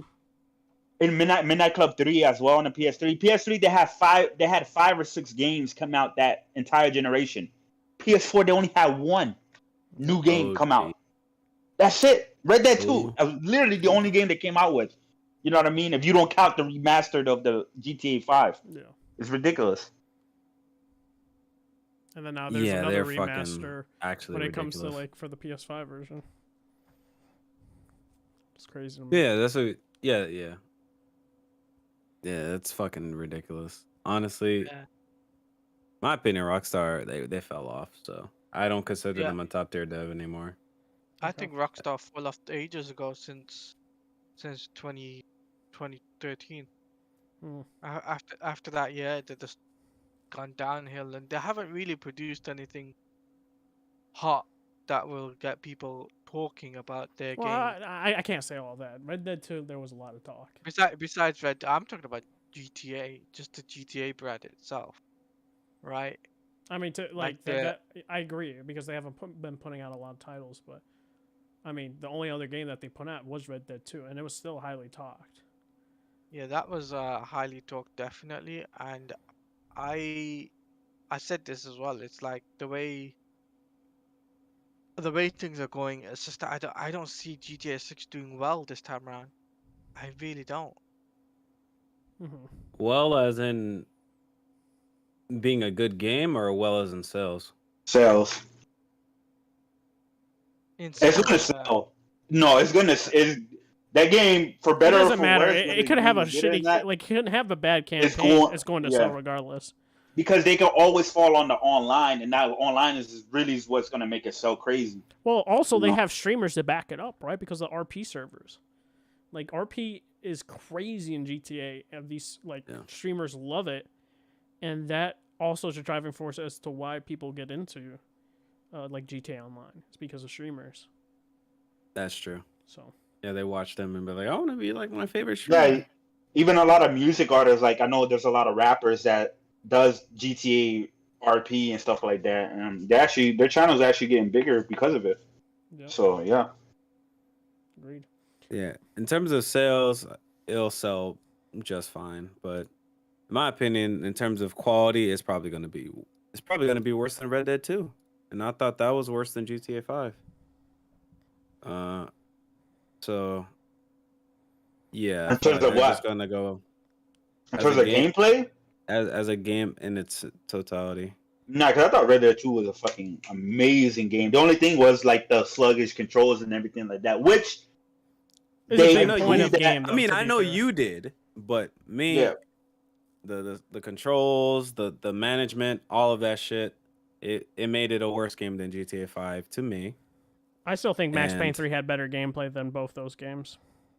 oh, it yeah. absolutely did. So it literally, in terms of gameplay, it's fell off. Like they're not top tier in my opinion at all. They're like a B, C tier But my studio thing now. is, you would think They're that top you tier would in certain have, aspects in terms of like animation. yeah. Sure, they're top. But as a They're top studio, tier they're not top tier anymore. they're I'm top tired of tier in hearing like people say they are. open world design and attention to details, right? And things like that, making the world feel alive. That's what they're top tier in. Gameplay, they definitely took a step back. But I will say with Red Dead Redemption, right? Red Dead 2, because I did play a lot of the online as well. When they did that first update, major update a year later, and they added the roles, and then they added the vastly improved controls, which made the game way faster. They cut down on some of the animations, right? So you go through these long animations, but it was only on the online. They didn't add it to the single player. The online part of it felt like Red Dead 1 in terms of controls. Like it is significantly different, like than the offline than playing as Arthur. Arthur was slow, sluggish, but when you got that new update with the online, it just made the game play way better and way faster, whatever. And I was always pissed at the fact that it's like, yo, why the fuck are y'all not adding this to the offline? Like, you know what I mean? Give us a purchase. So me, what I was expecting was, okay, they probably just do a remastered of Red Dead 2, right? It's probably, sell it for like 60, probably $70, whatever. I would have bought it, right? If it was 60 FPS on PS5, 60 FPS with the improved controls, and high resolution or whatever.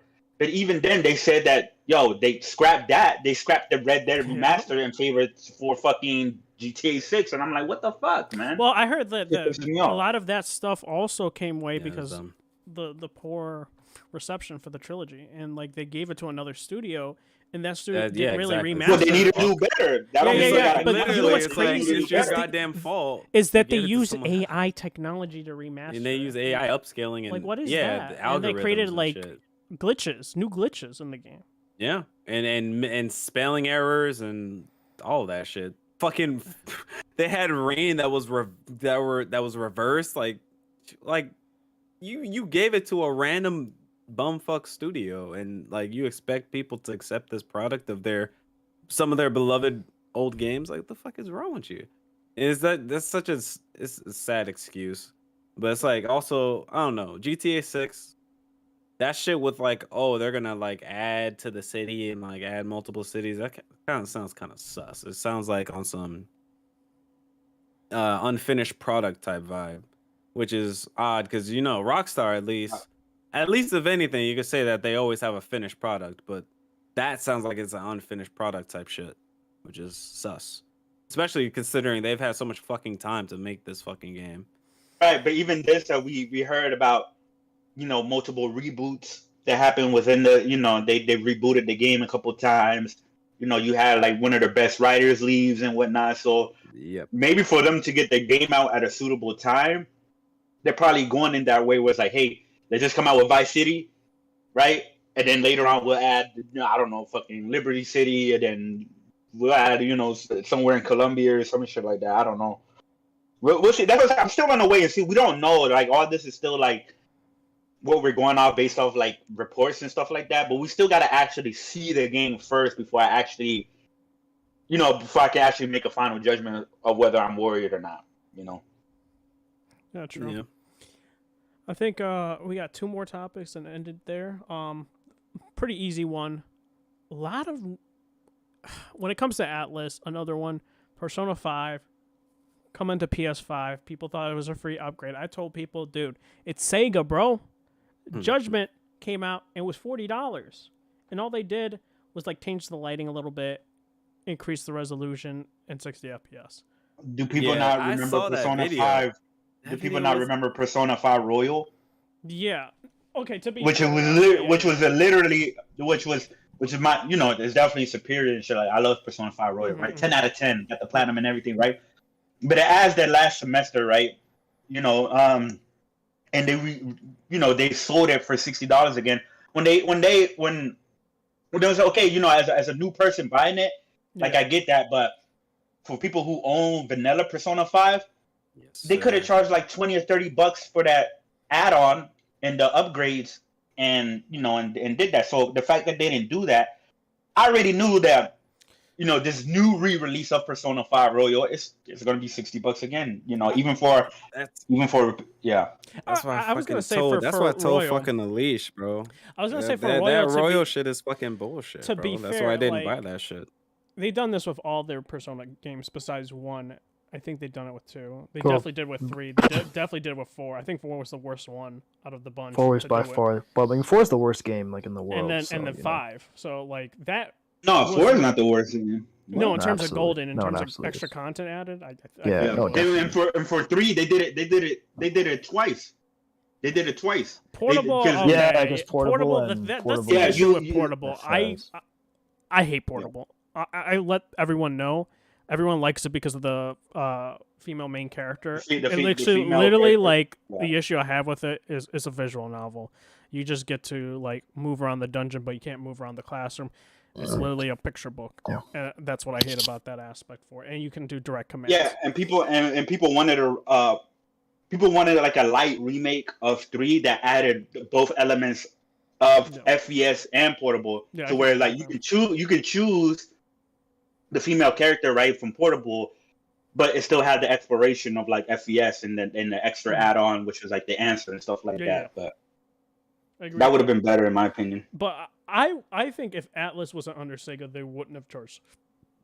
I think they would have with Royal, but not with a re-release for a remaster. I don't think that would have happened, because my thing is, it's like Sega did it with Judgment. Also, I didn't hear any complaints with Judgment, surprisingly. When people were asked to buy it again for $40, even though you own the game on PlayStation 4 for Judgment.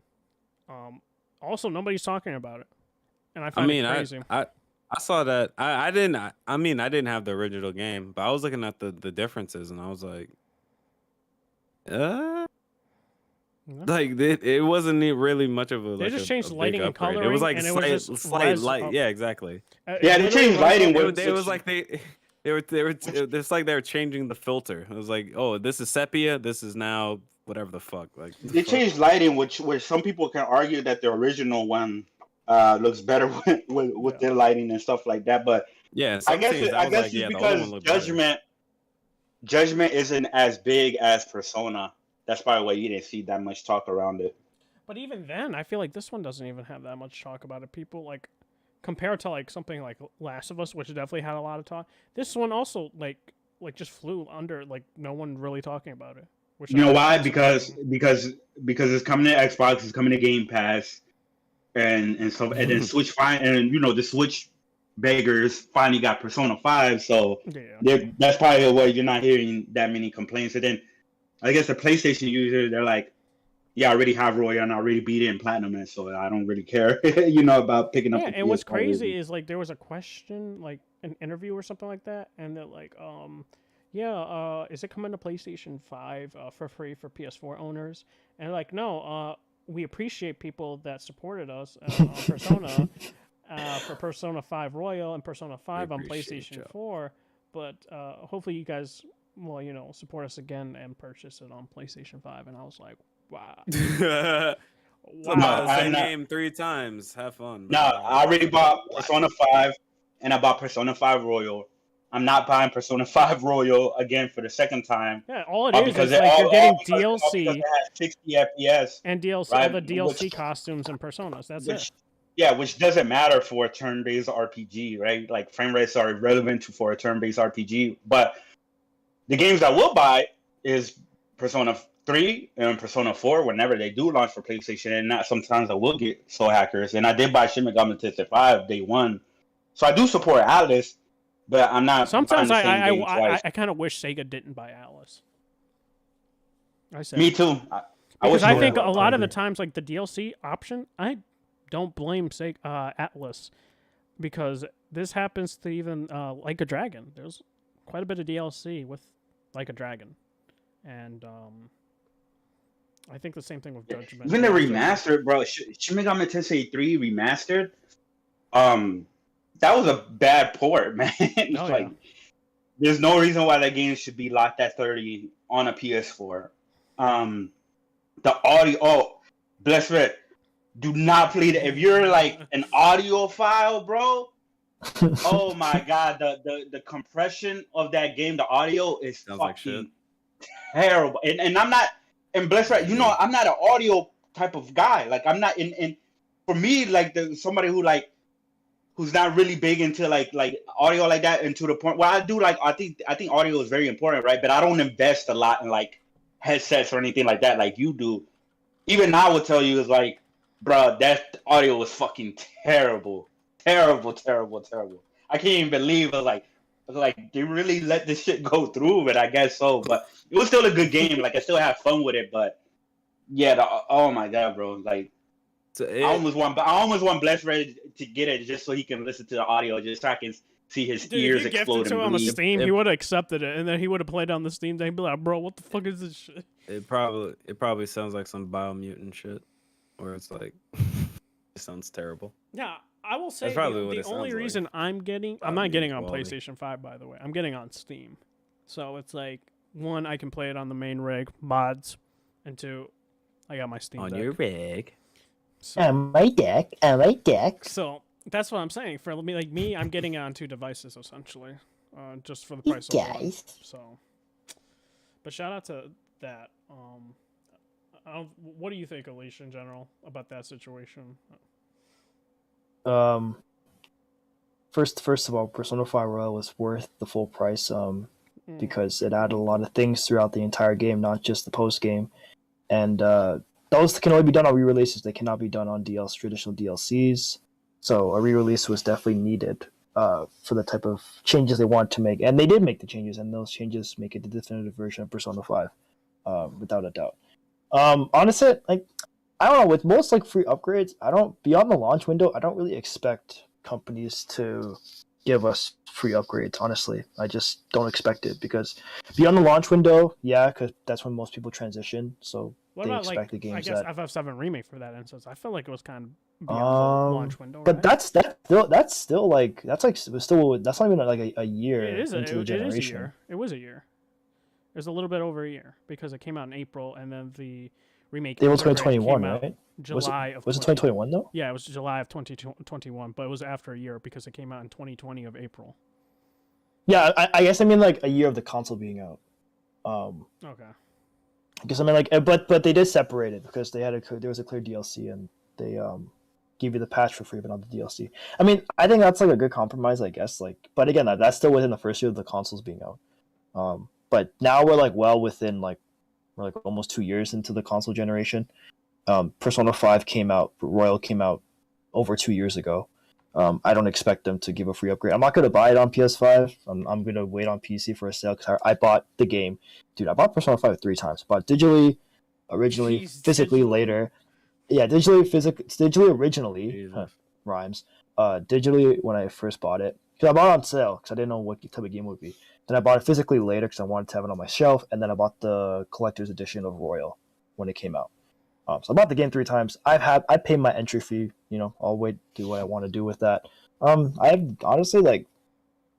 There really isn't a re-release now that I'm like expecting to be free. Honestly, I just I don't really have an expectation of that.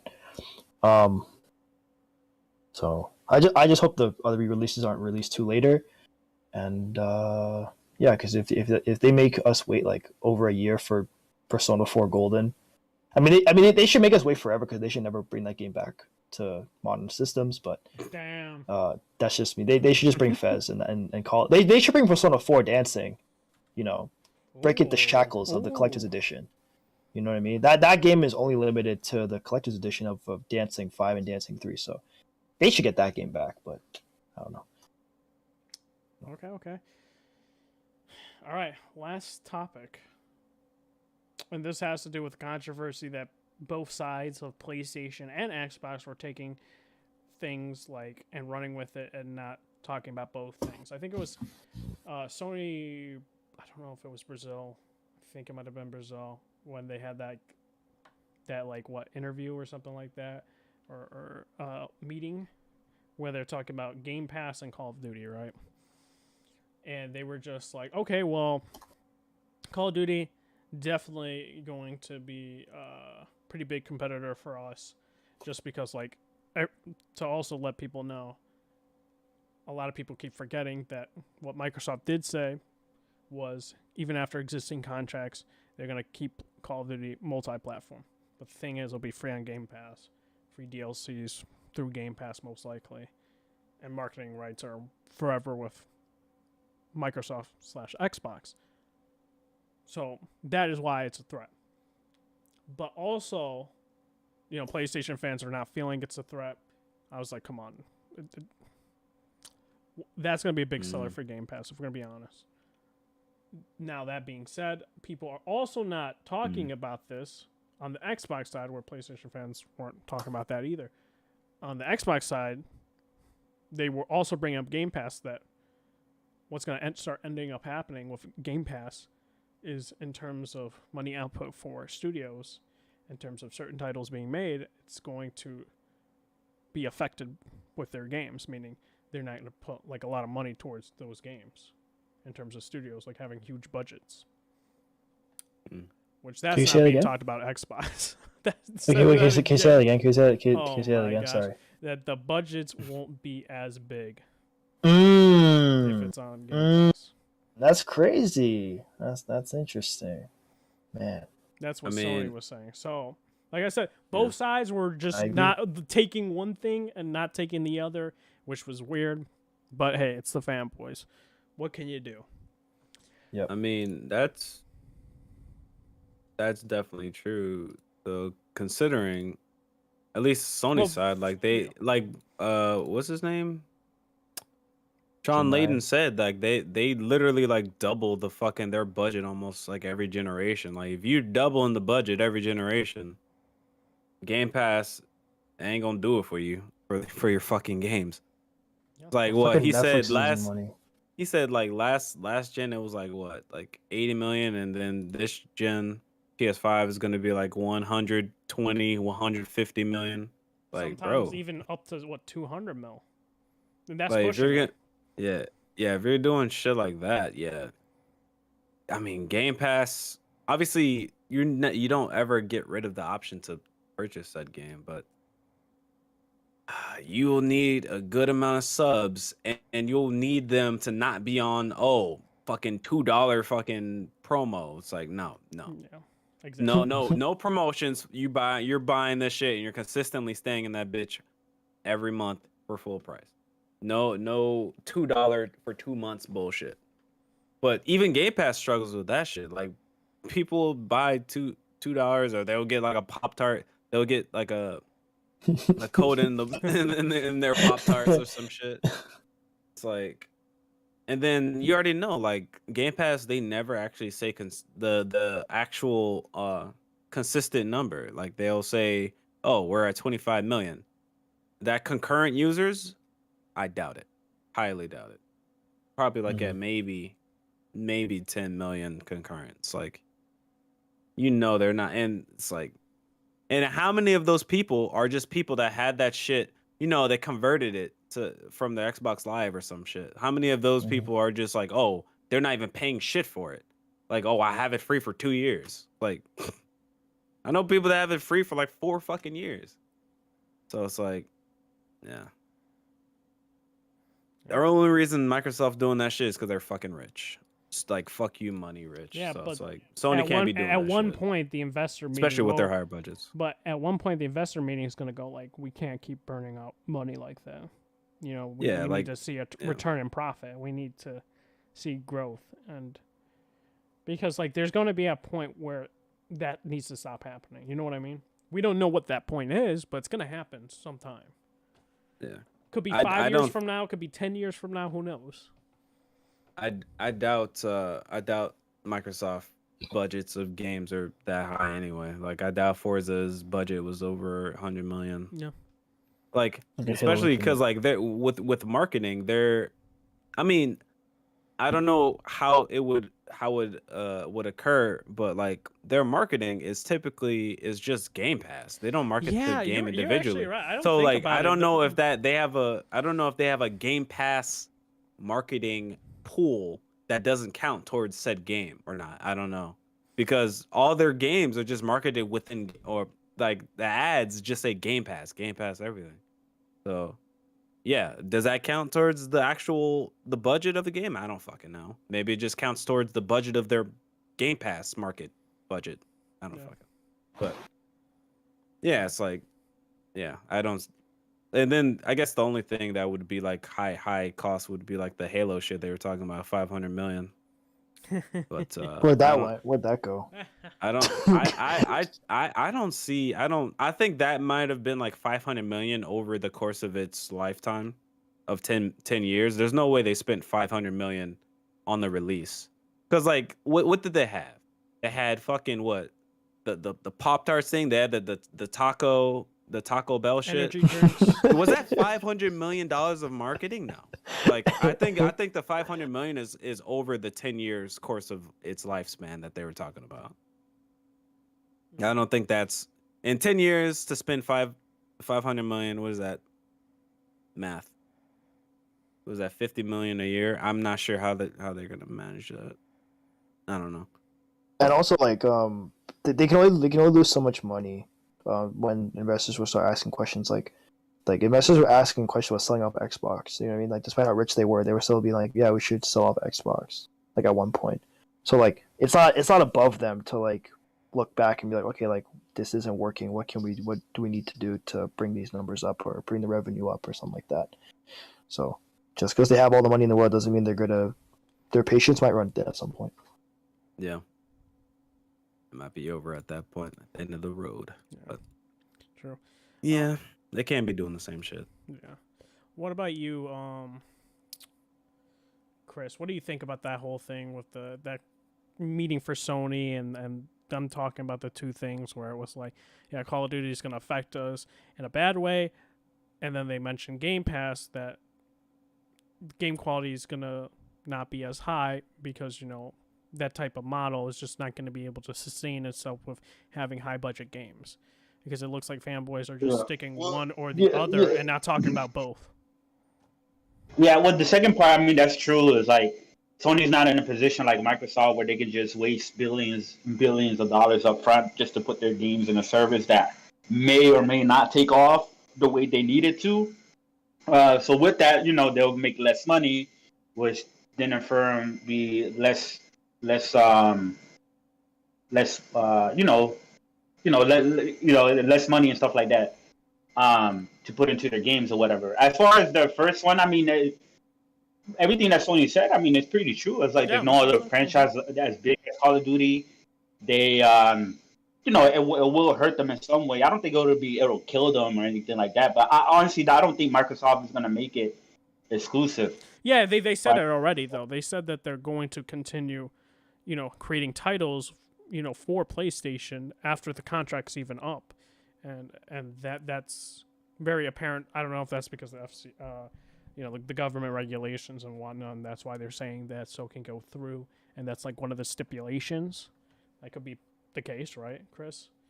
So and then I heard somebody's like, oh, then they could go back on their word, but then that opens up up for investigation even years later, I think. I could be wrong. Yeah, so yeah, I mean, but honestly, I hope Microsoft. I don't think Microsoft is going to take away Call of Duty because that's just a lot of money on the line. Is to take away Call of Duty, make it exclusive, and then only have it on Game Pass. Like, if it's true that they bought this shit, to boost their revenue, making it exclusive and only on Game Pass is only going to bring down their shit. So I don't really see it not coming to PlayStation even after the existing contracts is up and whatnot, but that's still a possibility. We don't know. We don't know. Like, they can do whatever they want with it. But I kind of hope that Microsoft does take it away from Sony because that'll put more pressure on Sony to make sure that they do everything that they can and whatever deals that they got to make the PlayStation platform even more enticing, to make sure that they get back whatever they lose from whatever player base. Because Call of Duty is a huge thing, right? It's like the biggest game every year. But when you break down the sales, every year it's like 20 to 30 million, with majority of the sales being on PlayStation. So let's say somewhere around 12 to 15, right? 12 to 15 million just on PlayStation. Even if those 12 or 15 millions migrate and just leave PlayStation, you still have over 100 million people that bought PlayStation. So it's not going to be this big kill shot that's just going to fuck Sony up and they're never going to recover, anything like that. That was some people make it out to be, and some of these pipe dreams that the Xbox fanboys make it out to be. But I would say everything that Sony said, they weren't wrong. As a matter of fact, I think Microsoft was the one that was more wrong when they say that Call of Duty isn't, unique franchise that is not going to affect anything. It's not going to affect people's decision or anything like that. No, Microsoft, that's fucking. No, they were just trying something. But I would say, like, it's not necessarily the sales. It's not necessarily the sales of the initial purchase. It's the microtransactions and the season passes that they want the money from. That 30% on the sales or on the store that they be getting, that's big. That's Sony's biggest market in gaming is the microtransactions. That's what they make the most money on. So I mean that is what would hurt them more than just a person buying the game. It's what do they buy after they buy the game. True. So that's what Sony's focusing on. It's not just the initial sales. That shit don't like. I mean, it's cool, obviously, but they make most of their money from microtransactions. Yeah. And you already know COD got fucking you buy $2 fucking reticle. Like this shit's fucking crazy. Right. Yeah. Any last remarks? No. We'll be wrapping this up. All right. Cool. Great episode nonetheless, and shout out to Chris for showing up. Always insightful.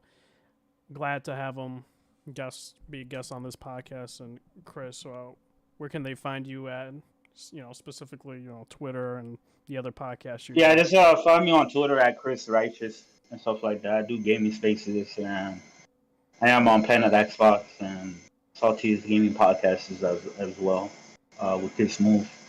Yep. And Yeah. You know, y'all can check me out. Whatever. You know, I play all sorts of games. I do play a lot of JRPGs as well and things like that. So yeah, just check me out if y'all want to.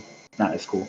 That's true. Hopefully, Final Fantasy 14 will be on there one day for you to actually, play through, get you addicted to it. I already got so many people addicted to it. I just need to get another, like badge like a Pokemon gym and just get Chris Righteous addicted to that game as well. But like I said, glad to have you on.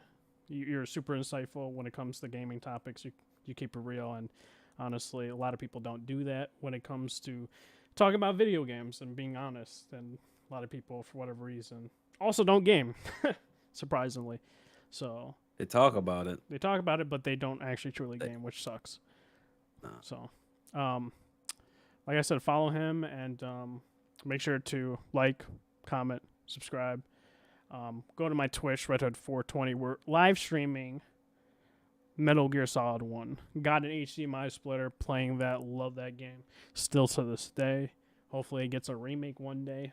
I doubt it because Konami are just complete and utter morons at points. But there are rumors nonetheless, and some of those rumors scare me. But we'll see if they come to fruition. But also make sure to follow everybody else when they do their outros. And Bless, where can they find you at? Oh, whoops. I don't. Sorry. No, go on. No, I'm bugging. I heard something for a second. You were saying for me or? Yeah. Hold on. Where for can they you. find you at? You find me at @_BlessFred on Twitter. I have not done shit on Twitch in a while, but yeah. You Follow my gotta do Twitter. it, man.